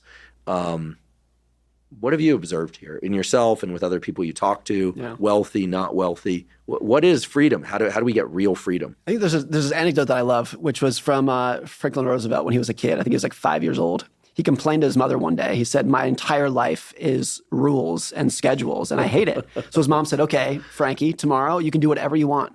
The day is yours, anything you want." And his mom, Sarah Roosevelt, wrote in her diary that night, he said, that day that he could do anything, he went back to his normal schedule. He did everything on schedule like he was supposed to do, but he was much happier because nobody was telling him to do it. And I think that's what's true for a lot of people. Freedom does not mean you do nothing. It doesn't necessarily mean you retire. It doesn't mean you quit working. I want to be free and independent, which means I want to wake up every morning and say, I can do whatever the hell I want today. Even if most mornings what I want to do is work and be productive and put myself to use. So I think a lot of people misconstrue freedom as I'm gonna ride off into the sunset and do nothing now. It's like, no, I think people have an inherent drive to want to be productive and social and do things. But there's a big difference between your boss telling you to do it and doing it on your own terms. When I was a junior in college, like a lot of young men, I wanted to be an investment banker. That's what looked like power and prestige. So I got this investment banking internship, and it was absolutely miserable. They had this saying that is so funny in hindsight. They said, if you don't come to work on Saturday, don't bother coming back on Sunday. Like just the culture of it was work 100 hours a week. Just go nuts with it. And I hated it. I hated every single second of it, and I had to leave. But it wasn't because I was not into hard work. I think I was absolutely willing to work hard. I just didn't want anyone to tell me to do it. And so when I became, not necessarily financially independent, but I could have a job, it was more entrepreneurial. It was like, oh, I will work very hard. And sometimes I might work as hard as an investment banker. I might work 80 hours a week, but it's on my terms. And I think everyone is way more willing to do that than they are to be told what to do. I think that is an inherent human driver. And if you can use your money for independence to where you can wake up and say, I have the financial flexibility to work where I want, live where I want, retire when I want, take a different job, move to a different department, even if it's going to pay less. That giving yourself independence and autonomy, I think for most people is what's going to drive. That's the highest tool that you can use with money. And what's important about that is, where do you get independence with money? It's the things you don't spend money on. It's the car you didn't buy. It's the house you didn't buy. And most people will view that as like idle money. You're saving up money. It's just sitting in the bank doing nothing. No. It's giving you independence. And once you view as like every dollar that you don't spend is money that you are actually spending on independence. It's not idle. It's giving you marginal more independence than you had the day before. Then I think to me, that's why I save money. I'm not saving money because I'm a pessimist. I think it's all going to come collapsing down. I'm saving money because I want to be independent, because that's what I think is going to give me the most fulfillment, the most happiness. And that's where the savings comes from. Wow. I think this is a super important concept. How should the person who is, let's just say, early mid-career, who likes what they're doing, but thinks that this is probably not the thing for them? I hear about this all the time. Like it's this, it's good, but it's a ton of work. It's unclear how it's going to turn out, but they feel like they're already on the conveyor belt. Yeah. There's always this question of, do you stay in investment banking another year to make a bunch of money and then you get out so that you then have the freedom to pursue something where you have more freedom? People are always playing this kind of mental math, and I don't think there's a clear answer, unless, of course, you're lucky enough that you fall in love with science. I mean, I did not become a neuroscientist to make money, and Lord knows I didn't. I mean, I made a living, but if people heard what I was making as a tenured 45-year-old professor at one of the premier universities in the world, where the salaries are relatively high, they would be shocked. Right. Just shocked that post-tax income is quite low by Bay Area standards. Right. But did you feel like you had independence? You could teach what you want, say what you want. There was a level of independence. Absolutely. And I loved it. And I still teach there. And, it's one of these things where I wouldn't trade it for anything. Right. I also, in terms of intellectual stimulation, in terms of being able to look to my left or look to my right and realize that most of the people at Stanford, students included, are just phenomenal. Right. Like their level of intellect, their drive, their excitement for what they're doing. I mean, no one ends up there by accident. Right. So that was and remains extremely exciting. Yeah. But I think a lot of people, unless they find a profession that they really love, or there's some feature of that profession that keeps them, looped in a way that feels satisfying, the people, et cetera. Most people are kind of thinking like, all right, how do I work to make a living? And then, what's the exit ramp? People think a lot about exit ramps, and sometimes it's a dollar amount, but also it's the idea that maybe, go work on their real love, which might be like gardening. They want to, you hear about these sort of hobby interests, right? I'll write poetry, or I'll go ceramics or something like that. Yeah. The things that they truly enjoy doing. How should people optimize along those musts versus want tos versus sort of aspirational goals? Two things come to mind here. One is like if most people understand inherently the dangers of communism or something. If the government's telling you what to do, when to do it, what to say, that's a bad thing. It's going to erode society. But a lot of those people work at a job where their boss tells them what time to come in, what to wear, what to say, how to act, what not. So they really understand it fundamentally at one level, but they're actually doing some version. Now, companies have to manage their employees, whatnot. It's not a knock against that. But I think what's really true for independents and people, if they eventually move on to writing poetry and playing in their garden, whatever it might be, is that you leave on your own terms. That whatever your exit from your career was because you wanted to do it on your own terms. So the thing in psychology called the peak end rule, where to simplify it, minimalize it, a lot of how you remember any endeavor that you did in life, a career, a vacation, whatever it is how you felt at the very end. And for a lot of people, if you have a great career, you enjoyed your career, you helped people, you made money, your colleagues appreciated you, but then you got fired, or your boss came to you and said, you're too old to keep doing this. That's bad. You'll never recover from that. And you compare that to the people who quit on their own terms. They said, look, I'm proud of my career, but that's enough. I'm going to take a step back and pass the baton to another generation. Those are the people who, even if they didn't really enjoy their career that much, will look back at it fondly, because it gets back to freedom and autonomy and control. Do you leave on your own terms, or are you forced out on somebody else's schedule? And so I think wherever you go in life, whatever you're doing, even if you're not an entrepreneur, maximizing for independence and autonomy and doing it on your own terms, on your own calendar, is absolutely vital in anything you're doing. I mean, most people are not necessarily, particularly as they get older, are not necessarily scared of death. They're scared of a death not on their own terms. That's going to sneak up on them, where they're not going to have a chance to say goodbye. So I think that's a good analogy for a lot of these things. We're not scared of the ultimate outcome. We're scared of not being able to do it on our own terms. I once heard Ray Dalio say something along the lines of, the first third of your life is spent trying to learn how to function in the world. Then there's a kind of middle third where you are acquiring resources to be able to take care of yourself and people close to you. And then in the final third of your life, you want to take your knowledge, take what you've gleaned in terms of financial and other types of wealth, because of course there are other types of wealth, and put back, for subsequent generations. It's a beautiful model if you think about it. Yeah. I heard it phrased as when you get older, you either become an elder or elderly. You get to choose which one. Do you want to be an elder and help other people, or elderly? You're just going to disintegrate over time. You got to choose which one. Nowadays, we have both the benefit and the problem of people living longer and maintaining vigor longer and therefore working longer. This is certainly true in academia. People don't like to retire. Yeah. They really do not like to retire. And I don't think it's just so they can make more money. I think it's so they can stay intellectually active.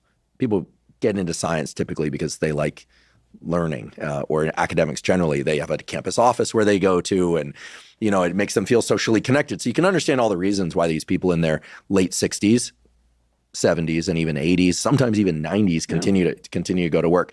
It's rare for these older generations of people that stay in various professions to continue to glean resources, but it happens. I mean, how old is Buffett? 93, maybe. Yeah. He's still investing? Yeah. Oh, yeah. Full time. Okay. Yeah. And presumably he's going to use that money for either philanthropy or generational wealth within his family. Is that the plan? He's already given away, I think, about $100 billion. Okay. And the plan is to give away the vast majority. I think he announced recently that he was going to leave each of his kids $1 billion for philanthropy, not for their personal use, but for philanthropy. And the rest is all given away. Oh, yeah. The children of the ultra rich that inherit all their wealth, I don't know what the numbers are there. I know a great number of them squander it. Yes. But I also know a few examples of some that really made good on those incredible assets that they inherited, and are very thoughtful, hardworking people. It does happen. There are a couple of families. I think of all the big robber baron families of 150 years ago, the Rockefellers probably did it the best. The Rockefellers still have a lot of wealth. The Vanderbilts by far did it the worst. They just squandered it in a couple of generations. And this is fairly well known now, but it's pretty interesting. The first Vanderbilt heir who did not get a trust fund, for whom all the money was dried up, the first person who didn't get any money was Anderson Cooper of CNN. His mother, Gloria Vanderbilt, was the last Vanderbilt who got a big trust fund. And Cooper, I think not coincidentally, is the most successful and probably the happiest Vanderbilt heir in 150 years. And he's talked about this. He was like, I was the first person in my family who had to make a name for himself The fact that his last name's not Vanderbilt, it's Cooper, and he didn't get any money. He was like, I had to go out and find my own way and find my own identity. Whereas all of his ancestors, their identity was, you're rich from birth. That's your identity. You don't need to go out and make a name for yourself. You don't need to work hard. You don't need to create anything. All you need to do is sit here and spend your money. And it made them miserable. And Cooper was the first person. Look, this is very anecdotal. I'm not saying this is how it's going to work for everyone. But the first person who had to make a name for himself and work for himself was the one who was the most successful and probably the happiest.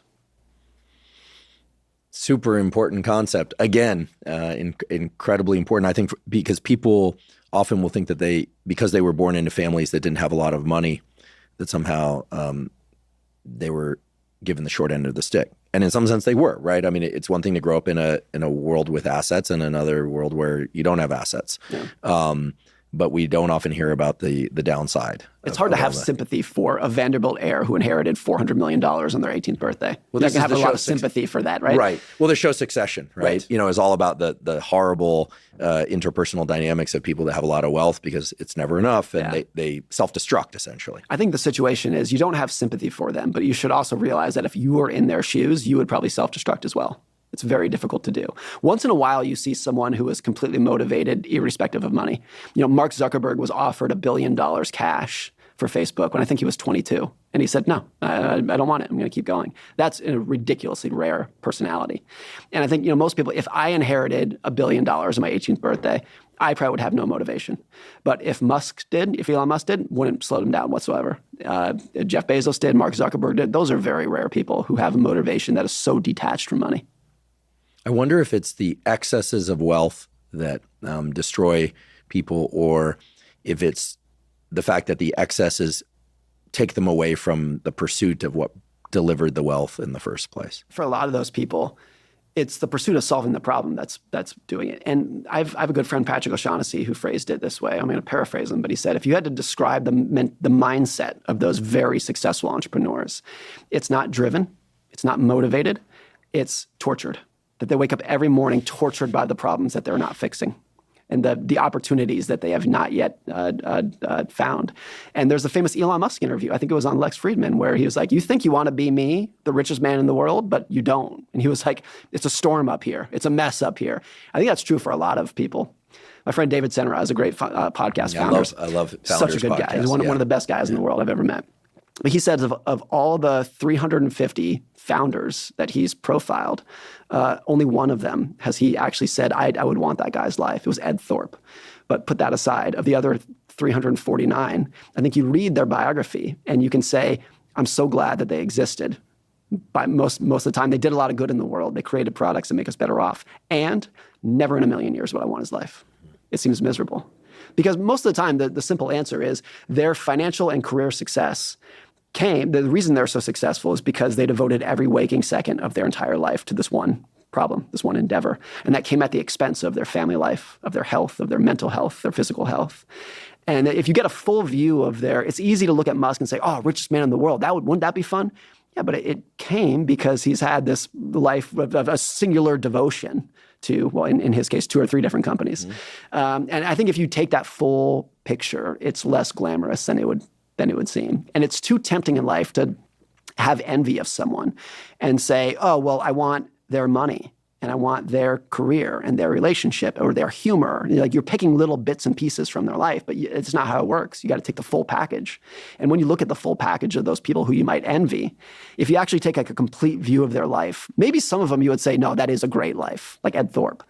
But I think for a lot of them, if you got the full view, you would look at it and say, oh, that's actually a lot different than I thought.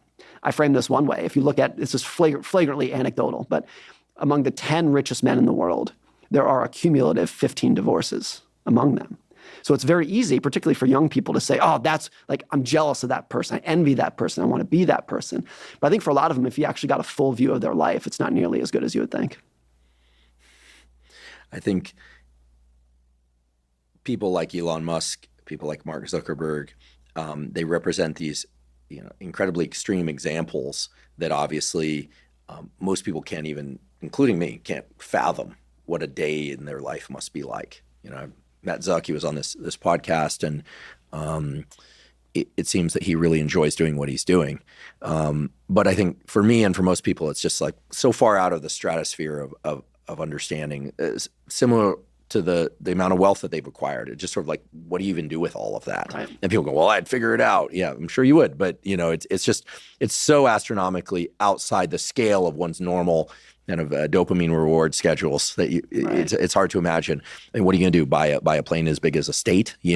So, but there's a place in between struggling to quote unquote make it and being at that extreme where people hit that sweet spot. And I think a lot of your work is really aimed at least shining light on the possibility of a sweet spot where you're doing something that you find meaningful, making sufficient income that your anxiety is buffered.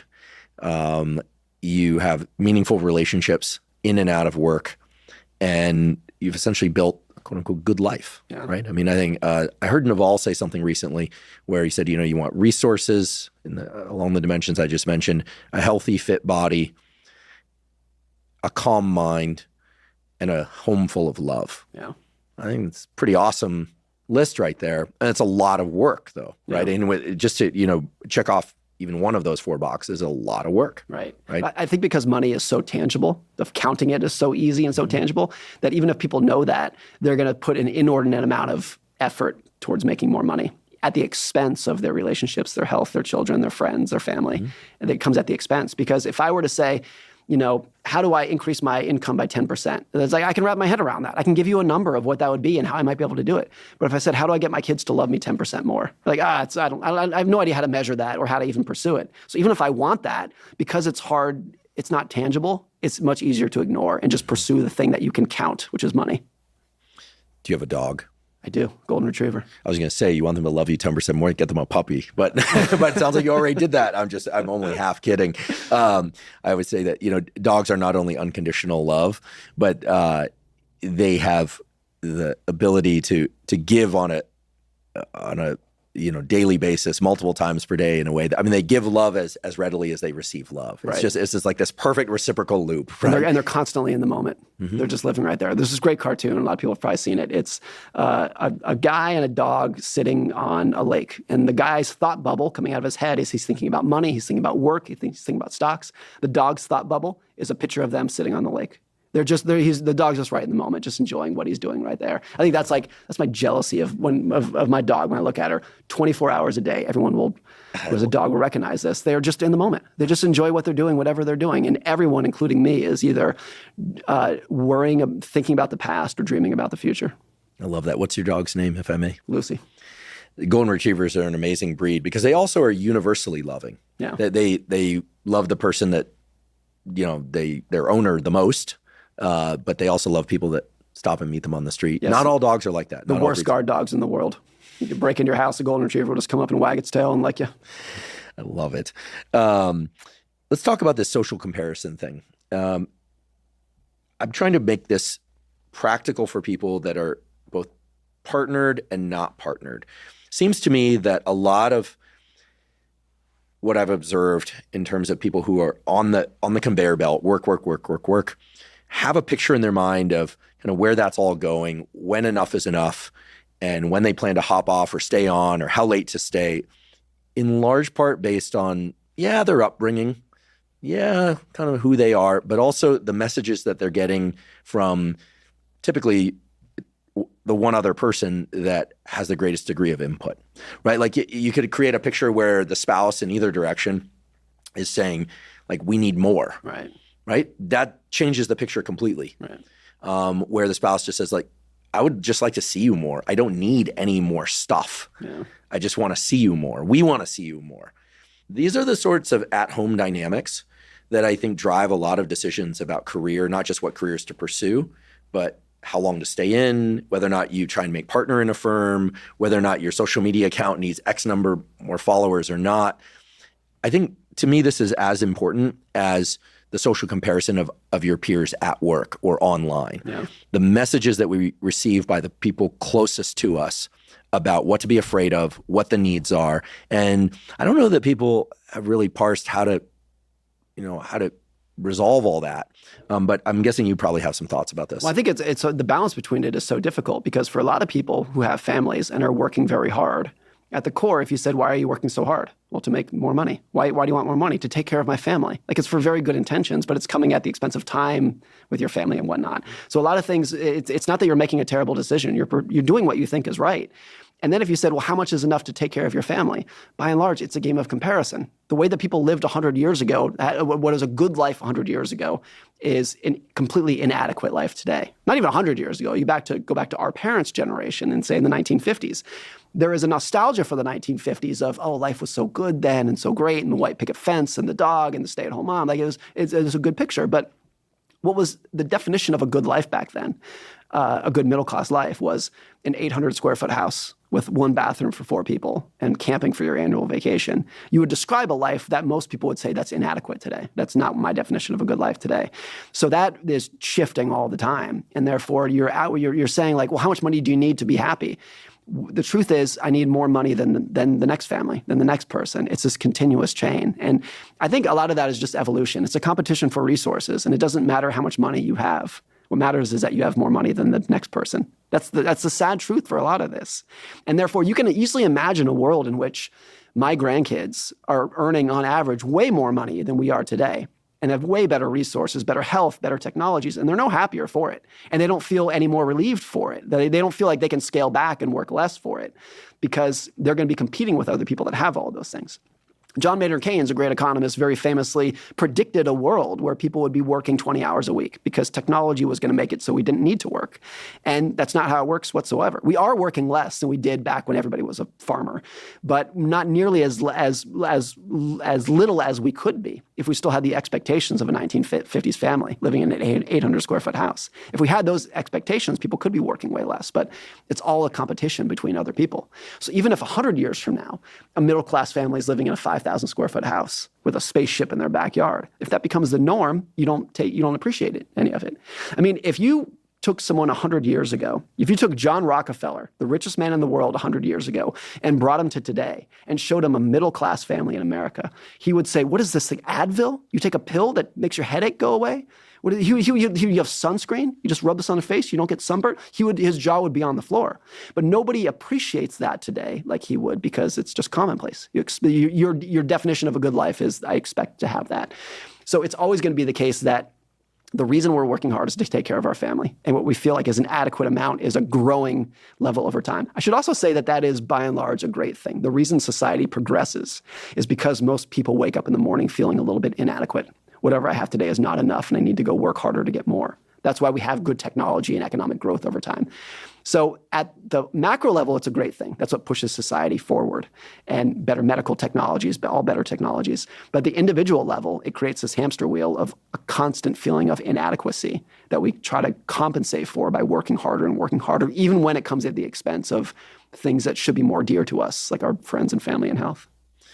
And with social media, we now have access to millions, if not billions, of comparison points, whereas just 30 years ago, even 20 years ago, we only had access to local comparison points. Like the people in your neighborhood drove certain types of cars.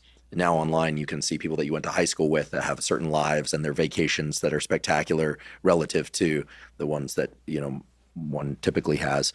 I'd like to talk about this notion of social comparison as a function of place. We can touch on some major cities. We were doing this before we started recording. It's kind of fun to do. Like in the Bay Area and Silicon Valley area where I grew up, it seems like there's a high value placed on the people who manage to do things that wick out to the entire world. The building of companies or technologies that go everywhere. Yeah. It's not just because of Facebook and Instagram. It's also because of biotech. It's because of all sorts of things. Apple. Right. I mean, there's a whole history of that.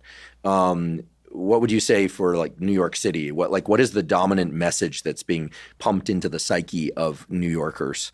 And by the way, I love New York City, but it'd be fun to play this game a little bit as an example, and we'll wick it out to people regardless of where they live in the world. Well, this is one of those things where what is so good and beneficial for society is what makes individuals miserable. So I think what is the message here in Los Angeles or in New York or any other big city, San Francisco? The message is waking up in the morning and feeling inadequate because you are surrounded by people who at least look like they're doing better than you. And you say, I have to chase that person. I have to get what they have. That is great for society. That's where we get new technologies, new innovations, and growth. At the individual level, it's very difficult. I grew up out in the woods in Lake Tahoe.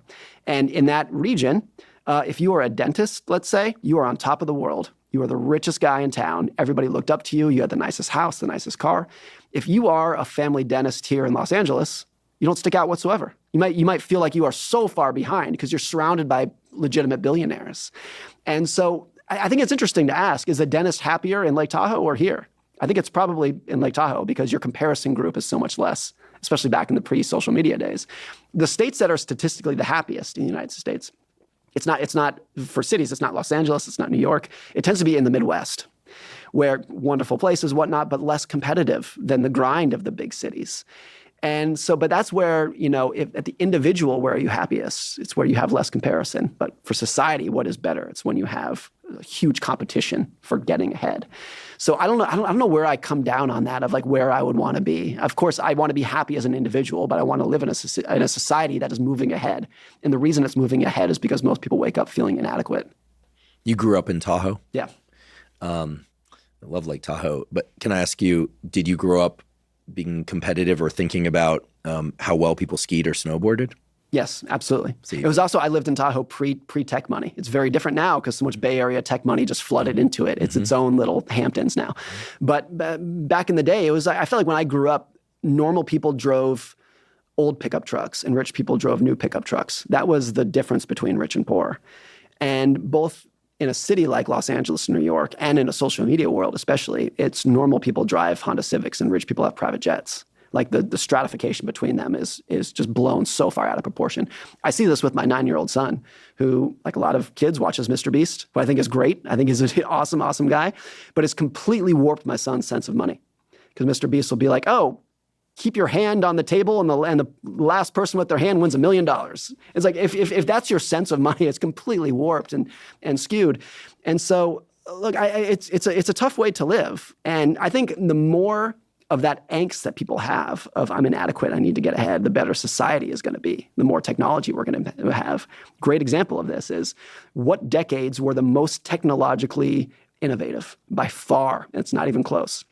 It was the 1930s, the Great Depression, and the 1940s, World War II, when society was on fire. That's when every business, every scientist, every entrepreneur woke up every morning and said, I need to figure this out right now. Today, immediately. During the Great Depression, if you were a business owner, it was, if I don't figure out a way to become more efficient, I'm bankrupt tomorrow. So that was the birth of a lot of the assembly lines. It was the birth of the grocery store, the birth of the laundromat. Every business got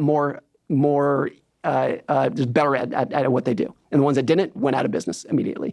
World War II was, if we don't figure out new technologies, we're going to lose everything. Hitler's going to control the planet. So that was nuclear energy, radar, jets, go on down the list of things that we benefit from today happened because of that social angst that we had back then.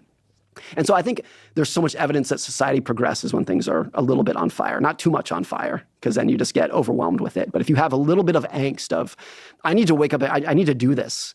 And when societies become fat and happy and decadent, or when companies do this, companies that just are minting money and there's no pressure on it. They have more money than they know what to do with. That's the downfall of a lot of companies. Sears, IBM, Intel, Boeing, who are either not around or are shells of their former selves. I think you can tie a lot of that to the success that they had in the past when there was no pressure to innovate and get ahead. It was just a culture of, we have so much lying around here that we can do anything that we want. I had a guy tell me one time who said, every business should have a little bit of debt because it keeps you in check, keeps your ambitions in line of waking up and being like, no, I have to succeed this year because we have debt to pay off. And when you have too much freedom and a little bit too much autonomy, you have a higher chance of just letting it slip away. What made you great when you were young and poor and broke and hungry slips away when the wealthier you become. Tell me what you think of this mental exercise. As you're describing this to me, I'm thinking about how at different stages of my career, first academic science, and I still teach, but I'm shut down my animal lab, still involved in some human research, but mainly focused on the podcast these days. I can look to different things around me that were the forces pulling on me. I like to think in terms of carrot and stick. For those that don't know what that is, because we have a lot of listeners from outside the U.S. Carrot is the thing you're working towards, the enticing thing, the reward. Stick is the punishment. Carrot and stick, because frankly, that's how the brain works. Carrot and stick, right? And a lot of what we're talking about today is carrot and sticks of different sizes, different types, et cetera. For every stage of my career, graduate student, postdoc, professor before tenure, professor after getting tenure. It's kind of an interesting concept. People think of it as job for life, but it's really academic freedom. And you're still on the fundraising treadmill, or even as a podcaster. What the force was inside me, and I'm not trying to make this about me. I know that there are different people that I'm trying to satisfy, and of course satisfy my own curiosity and intellect. But there are forces. I'm part of a group. I'm part of a team here. I can't let them down. Right. So it doesn't matter how well I slept last night. I happened to sleep pretty well last night, but it doesn't matter. I got to show up. Right. You got to suit up and show up, as they say. Do you think it's worthwhile for people to stop wherever they are in their life arc and just think about where are these forces pulling us, the carrots and the sticks? Because I think therein lies a lot of information. Are you working for an expectation that you need to fulfill because you did it before? I sometimes think about professional athletes. Yeah. They sometimes have a shorter professional life than in other careers because just physical capabilities give way. But what drives them? I often want to know what pulls them. Where do they feel obligated? Where, not just, what the drive is, but where do they feel obligated? Where do they feel kind of pulled? Is it to the general public? Is it their parents? Is it their bank account? Is it the fear that they're going to have to retire at some point? Do you ever think about this kind of stuff? Yeah, I think a lot of it is tied to your identity of just who do you see in the mirror when you wake up every morning. And if your identity is I'm a professional athlete, if your identity is I'm a podcaster, I am a rich person, whatever it might be, then that's what's pulling you. It's that source of your identity. So this gets back to the Paul Graham idea of keep your identity small. Mm-hmm. I think he meant it mainly in the context of politics. Politics can just poison your identity, and it really affects your thinking. But keeping your identity small for a lot of things, I think, is a great point of view. The more you look in the mirror and say, I am a blank, doesn't matter what that is. I'm a professor, I'm an author, whatever it is. It's hard to give that up because it's part of your identity. I saw this with my own dad, who was he was a doctor, and he retired, and he went back to work a year later. Because I think at least part of it was when he looked in the mirror, he had to say, I am a doctor. That was his identity. And when he retired, he couldn't say that anymore, and it drove him crazy. I think that's true for a lot of people. Mm-hmm. Now, that could be great. For him, it was great. And I think for me, my identity, I think my core identity is I'm a father, I'm a husband, I hope to be a friend. But then maybe it's I'm an author. And if I had to give that up, it might sting a little bit. It's not maybe the core of my identity, but it's right there. And I think for a lot of people, if you're successful, core to their identity is I'm a person who makes a lot of money. I'm a person who makes X dollars per year. And they're unable to give that up. And that again, I think if we're talking about money, that's when money becomes a liability, is when it's ingrained in your identity and it's controlling you. You're not using it as a tool. It's using you as its little marionette doll to control you every day. And I think that's when a lot of people go astray with their happiness with money, is when it starts controlling them because it's so core to who they see in the mirror every day. Yeah, that's like that cartoon of the person standing with a little cage in front of their face. Like they're giving up freedom by virtue of some mental construct. Right. I wonder if perhaps even better than Paul's idea of shrinking one's identity to make it operational and make it verb-based. Because it's one thing to say, I'm going to not use my professional title of podcaster, professor, author, doctor, but if one gets to the verb function that drove the pursuit of things in the first place. I enjoy doing this. I'm a curious person. Yeah. I seem to mention him all the time, and I'm just going to do it because it's my podcast. Rick Rubin's a close friend, and I feel so lucky for that friendship. Of course, I love the music he's produced, but that's not why I love the friendship. I happen to just really think Rick's a great guy, but because he's so verb and action-based, it's about almost everything Rick talks about in terms of creativity and productivity is about discarding with titles and concepts of who you were before and just being in the verb state of wherever you happen to be at that point in your life and creating offerings. Yeah. And he actually likes to remove the concept of an audience.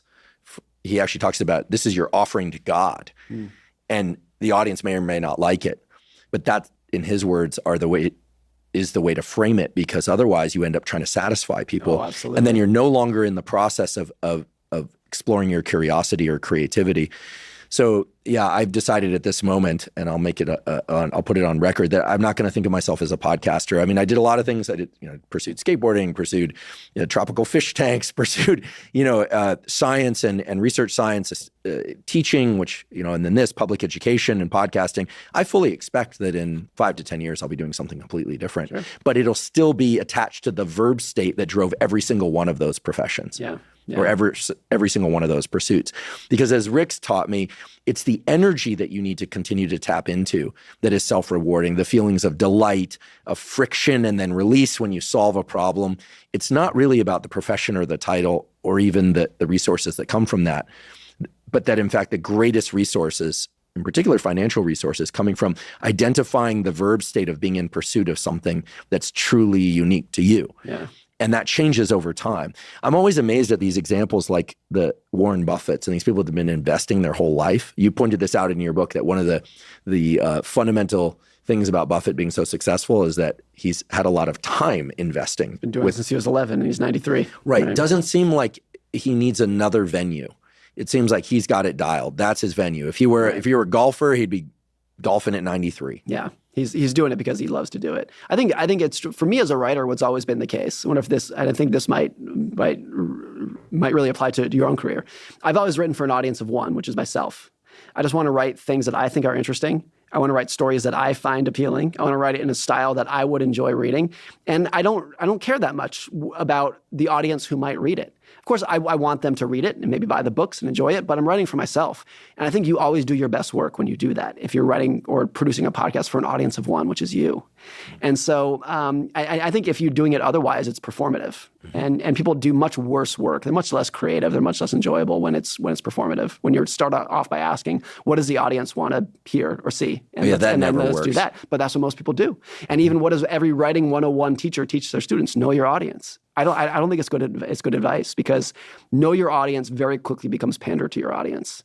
Not just as writers, but in any form of work that you do, pandering to your boss, pandering to your quarterly metrics, whatever that might be. You're always going to do your best work if you have the independence and the autonomy to have an audience of one, which is yourself. Brian Chesky of Airbnb talks about this. He's like, don't build a product that 1,000 people like. Build a product that 100 people love, or that one person you love, and use it. That's when you're going to always do your best work. You're not trying to manage a product or a book or a podcast towards some metric or goal. You're doing it because you love doing it. Much easier said than done for a lot of careers, because if you're working for a company, you do have metrics you have to follow. You do have formulas and policies you have to follow. So it's not that everyone can do this, but it's unavoidable that you're always going to do your best work when it's yours and you're doing it for yourself, not because you're trying to reach some metric. I guess the phrase, be a lifer, I used to think that meant if you were a musician, stay a musician. If you're in finance, stay in finance. But I think now I'm going to revise that to one wants to be a lifer at tapping into the energy of pursuing things that are really meaningful to them in that moment. Yeah. In that phase of life. Because it's so different. I mean, when I was a kid, I was obsessed with fish tanks and tropical birds and then skateboarding, punk rock music, and it changed. I mean, the venue changed. Yeah. But we don't really change as in terms of identity very much, right?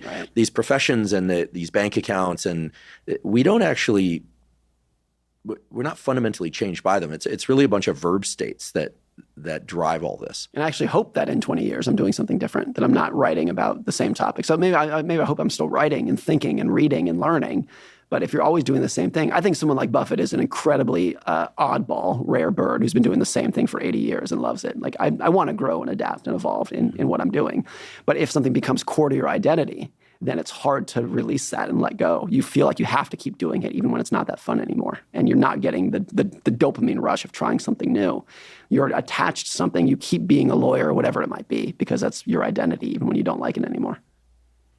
Think about Michael Jordan playing baseball. He did for a little while. He wanted to play professional baseball. Yeah. So he gave himself the shot. I think it's awesome, even though it didn't turn out as well as basketball turned out for him. It's just because it just reflected his inherently competitive, high performance nature. I had to keep doing something. Or Bezos, right. So I keep bringing it up. But you build the biggest, most successful company in the world, Amazon. What do you do in your retirement? You start a rocket company kind of thing. It's like you like maybe he did. I don't know this. I don't want to put words in his mouth. But maybe he did get a little bit bored with Amazon.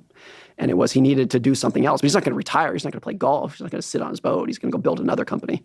Always have to be doing something, even if it's growing and adapting.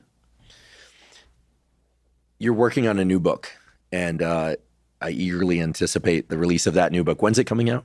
September 2025. Okay, so we got a little while to wait. Yeah. Are you willing to share a few things that you're thinking about or that we might expect to see in that book? Yeah, I think there are pieces of the book that you and I have talked about today. The book is called The Art of Spending Money. And I make a point of the book is not called The Science of Spending Money, because spending money is not a science. It's not something where you can say, here's the formula that works for everybody. It's an art. And what is an art? It is different for everybody. It's subjective. It's often contradictory. And I think that's what an appropriate way to spend money should be. So at no point in the book do I say, here's how you should spend your money, because I don't think anybody can accurately do that for a broad audience. It's a look at the psychology of envy, of keeping up with the Joneses, of social aspiration, of identity that we've been talking about, managing money and kids, of being jealous of other people, of wanting to get attention for yourself. It's a look at the psychology of that without offering any firm, concrete advice, which I would say a lot of people don't like that. A lot of people are like, well, just tell me what to do. But I try to make a point in the beginning, same with my first book, Psychology of Money, of I can't tell you what to do because I don't know you. And what's right for you is going to be maybe not right for me. You have to figure it out for yourself. But I can tell you what's probably going through your head as you're going on that journey. I can tell you about the psychological pitfalls and challenges and advice that is psychological. It's not what you should do, but here's how most people and why most people fall for envy, and why if you understand the mechanics of envy, how silly it can be. That's what the book dives into. In a lot of ways, what it sounds like you're describing is kind of identifying the sources of self-seduction. Yeah. Where we, by virtue of social media or just by virtue of being human, we compare what we have to see if it really is what it is.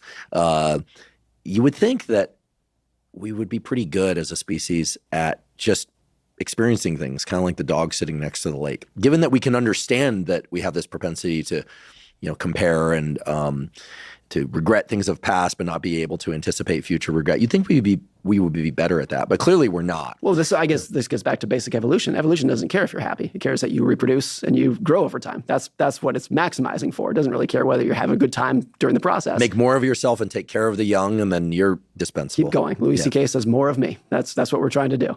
And whether you're happy or not doesn't really play into the situation, and actually might reward the person who is gaining a ton of resources, even if they're miserable in the process, who's making a ton of money in the process, even if they wake up miserable every morning. They're gaining a lot of resources that might increase their fitness over time. Happiness doesn't play much of a role.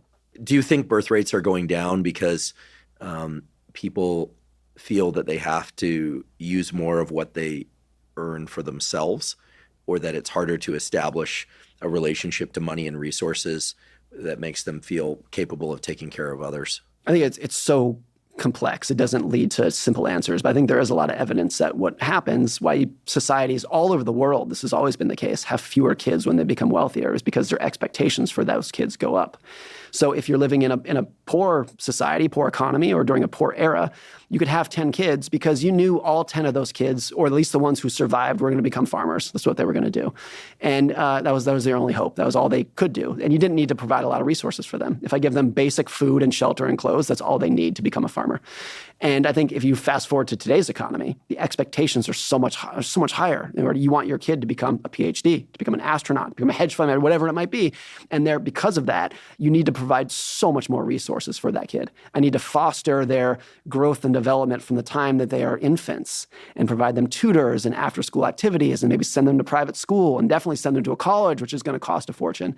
Because the expectations for what you need to provide are so much higher, you feel like you can only provide that to maybe one, maybe two kids, which would have been a couple generations ago, 3 or 4 kids, and a couple generations before that, 10 kids. There's also a very grim statistic about it used to be, well, why did people used to have 10 kids? Because 6 of them died before they were 5. And so if you needed those hands on the farm, you needed to have a lot of kids to make sure you had a lot of teenagers who could help you one day. And so I think we're blessed to now live in a world where, thankfully, the infant mortality rate has collapsed so much that we don't need to play that lottery game that we used to. What are you teaching your kids about money, and at what age should we start to do that? And for those listening who don't have kids, I suppose it's never too late to learn. I think one of the points I always make that I've learned the hard way parenting is I don't think you need to sit your kids down and teach them about money because they're paying attention whether you know it or not. Kids are so incredibly good at learning. They're better at learning than adults are, particularly for things like language and whatnot. But you don't need to sit your kids down and say, this is how much we spend, and this is what we value, and this is why I save. They're paying attention. They're figuring it out. Every time they hear you say, I can't afford this, every time we're at the store and they say, oh, look, this is on sale, let's get 2 of these, they're making a mental note of everything.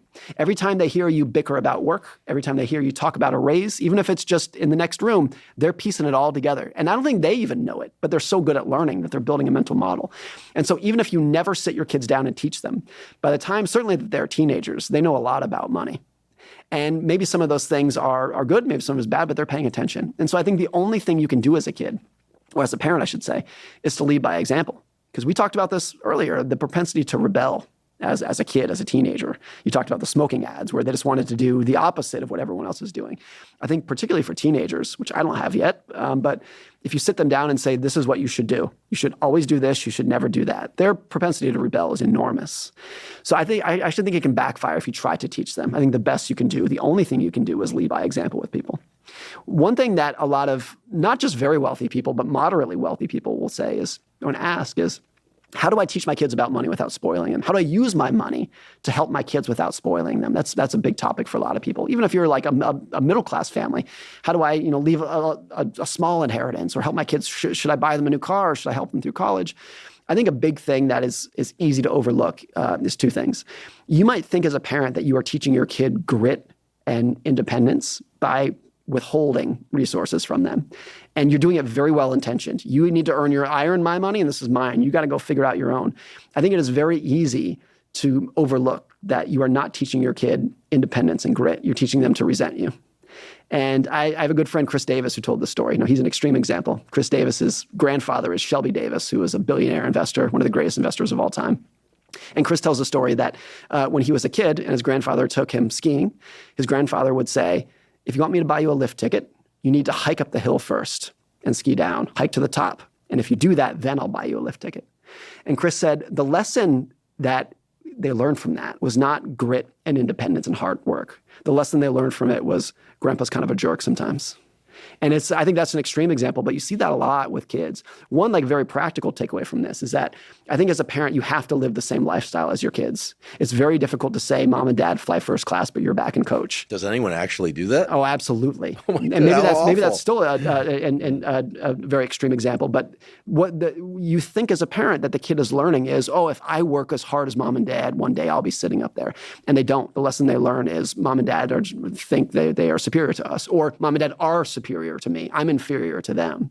I think this is why you see a lot of very wealthy kids who are just psychologically broken, because I think you have well-meaning parents who are like, look, we're very wealthy, but you're not. You got to earn your way. And all the kid hears throughout their life is, I'm inferior, I'm inferior, I'm inferior, I'm inferior. And by the time they become adults, it's so ingrained into who they are that they can't take a step forward. They can't advocate for themselves.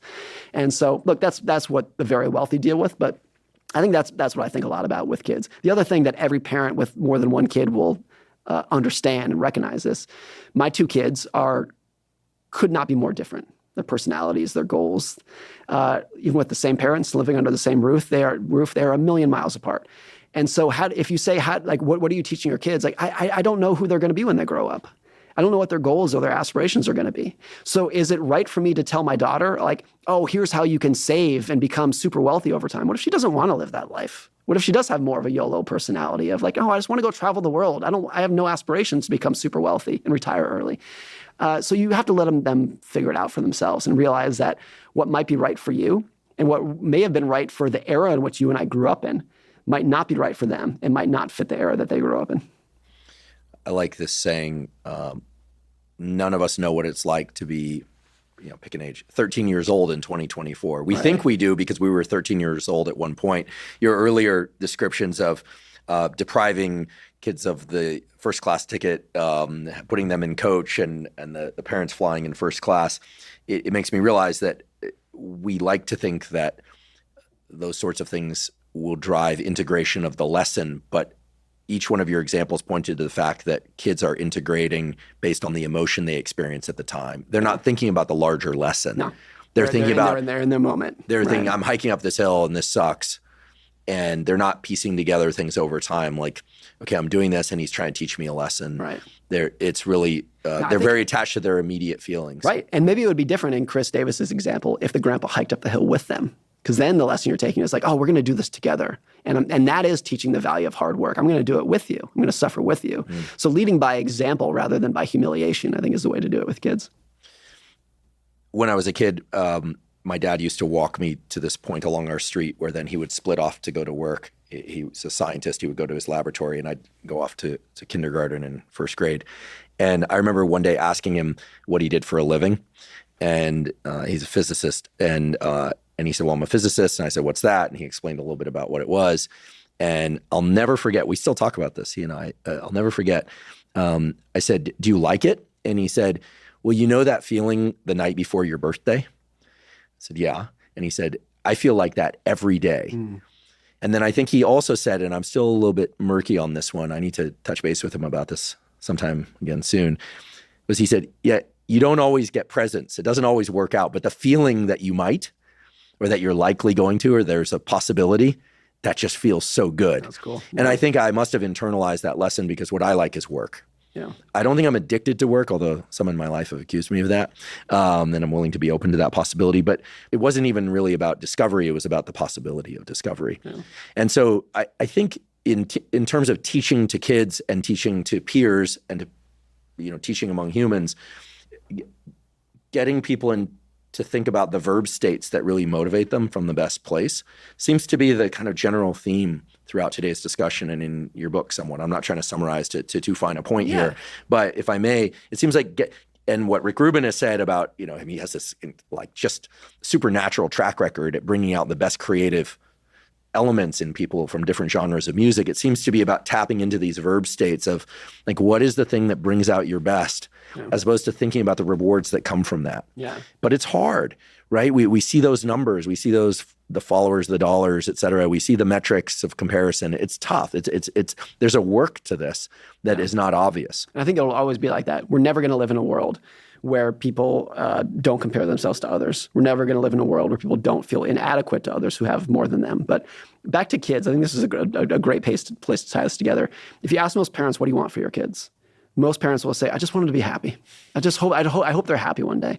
And then if you said, well, do you hope that your children are rich and successful? Parents might say like, yeah, but mainly just happy. Like, I just want them to be happy, regardless of what they're doing. If they're a kindergarten teacher, I want them to be happy. And I think the parents themselves say that because they haven't done that themselves, because the parents themselves have chased money over happiness and they see the downside of it. And that's very common. And that's why they say, I hope my kid does this because I haven't done a good job of that myself. Because the temptation is to do that, is to pursue something that's not going to make you, is going to make you richer, but not necessarily happier. Now, that's not an argument against money or working hard, which I want to do. I want to work hard and make money and have more money, of course. But I think there's such a stark difference between using money as a tool to make yourself happier versus as a yardstick to compare yourself against others by. And so much in the modern world is the latter. We're not using money to make ourselves happier or freer or more independent or to sleep better or to spend more time with the people we enjoy. We use money to measure ourselves against other people. It's just, do I have more than you? Is my car faster than yours? Is my house bigger than yours? And all of that is completely separated from what we actually want, like for our kids and ultimately for ourselves, which is, can I use this to become happier and live a better life? What a wild concept, but it seems just spot on. So we need to think about money a little differently, or a lot differently, if we are to get the most satisfaction from our work and from resources. It requires a lot of looking in the mirror and just saying, like, who am I and what do I want? I think that's the biggest thing, particularly when we started this conversation by saying everybody's different. What's right for me is not right for you. Inherent in that is that you have to understand yourself. And a lot of financial damage is done when people have a financial plan that is right for another person, but it's wrong for them. And that's dangerous because it's the right financial plan maybe for a lot of other people. So it makes sense. It's rational. It makes sense on paper. On the spreadsheet, it looks good, but it doesn't fit your personality. That's when a lot of damage is done.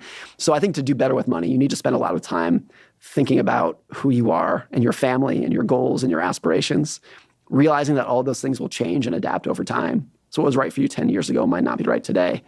And, in a way that might seem selfish, like tuning out the rest of the world and tuning out other people and coworkers and neighbors and whatnot, and just saying, how can I use this as a tool to become happier, to live a little bit better life? Like, what's the purpose of money if it's not that? I love it. Well, Morgan, thank you so much for doing the work that you do. It's an incredibly unique perspective on this thing that we all have to deal with, grapple with, and hopefully can develop a symbiotic relationship with money. And it's clear from talking to you today and also from reading your book that, that there's a strong central chord of benevolence in all of this. I don't know if that was your intent. It seems to just come through in who you are. But when I read your book and as we talked today, it's just so clear that you want the best for people. So I think that's an important thing to highlight because there are a lot of people out there telling people how to make money, what to do or not to do with their money. But you're telling us how to live more meaningful lives, which is something just an order of magnitude more important. So for that and the work that you've done and that you're doing, I'm eagerly anticipating your book next September. And for coming here today to educate us, thank you ever so much. This has been so much fun. Thank you, Andrew. Thank you for joining me for today's discussion with Morgan Housel. To learn more about Morgan's work and to find links to his two superb books, The Psychology of Money and Same as Ever, please see the links in the show note captions. If you're learning from and/or enjoying this podcast, please subscribe to our YouTube channel. That's a terrific zero-cost way to support us. In addition, please follow the podcast on both Spotify and Apple. And on both Spotify and Apple, you can leave us up to a 5-star review. Please check out the sponsors mentioned at the beginning and throughout today's episode. That's the best way to support this podcast. If you have questions or comments about the podcast, or guests or topics that you'd like me to consider for the Huberman Lab podcast, please put those in the comments section on YouTube. I do read all the comments. For those of you that haven't heard, I have a new book coming out. It's my very first book. It's entitled Protocols, an Operating Manual for the Human Body. This is a book that I've been working on for more than 5 years, and that's based on more than 30 years of research and experience. And it covers protocols for everything from sleep to exercise to stress control, protocols related to focus and motivation. And of course, I provide the scientific substantiation for the protocols that are included. The book is now available by presale at protocolsbook.com. There you can find links to various vendors. You can pick the one that you like best. Again, the book is called Protocols, an Operating Manual for the Human Body. If you're not already following me on social media, I am Huberman Lab on all social media platforms. So that's Instagram, X, formerly known as Twitter, Threads, Facebook, and LinkedIn. And on all those platforms, I discuss science and science-related tools, some of which overlaps with the content of the Huberman Lab podcast, but much of which is distinct from the content on the Huberman Lab podcast. Again, that's Huberman Lab on all social media platforms. If you haven't already subscribed to our Neural Network newsletter, our Neural Network newsletter is a zero-cost monthly newsletter that includes podcast summaries as well as protocols in the form of brief 1 to 3 page PDFs. Those 1 to 3 page PDFs cover things like deliberate heat exposure, deliberate cold exposure. We have a foundational fitness protocol. We also have protocols for optimizing your sleep, dopamine, and much more. Again, all available, completely zero cost. Simply go to hubermanlab.com, go to the menu tab, scroll down to newsletter, and provide your email. We do not share your email with anybody. Thank you once again for joining me for today's discussion with Morgan Housel. And last, but certainly not least, thank you for your interest in science.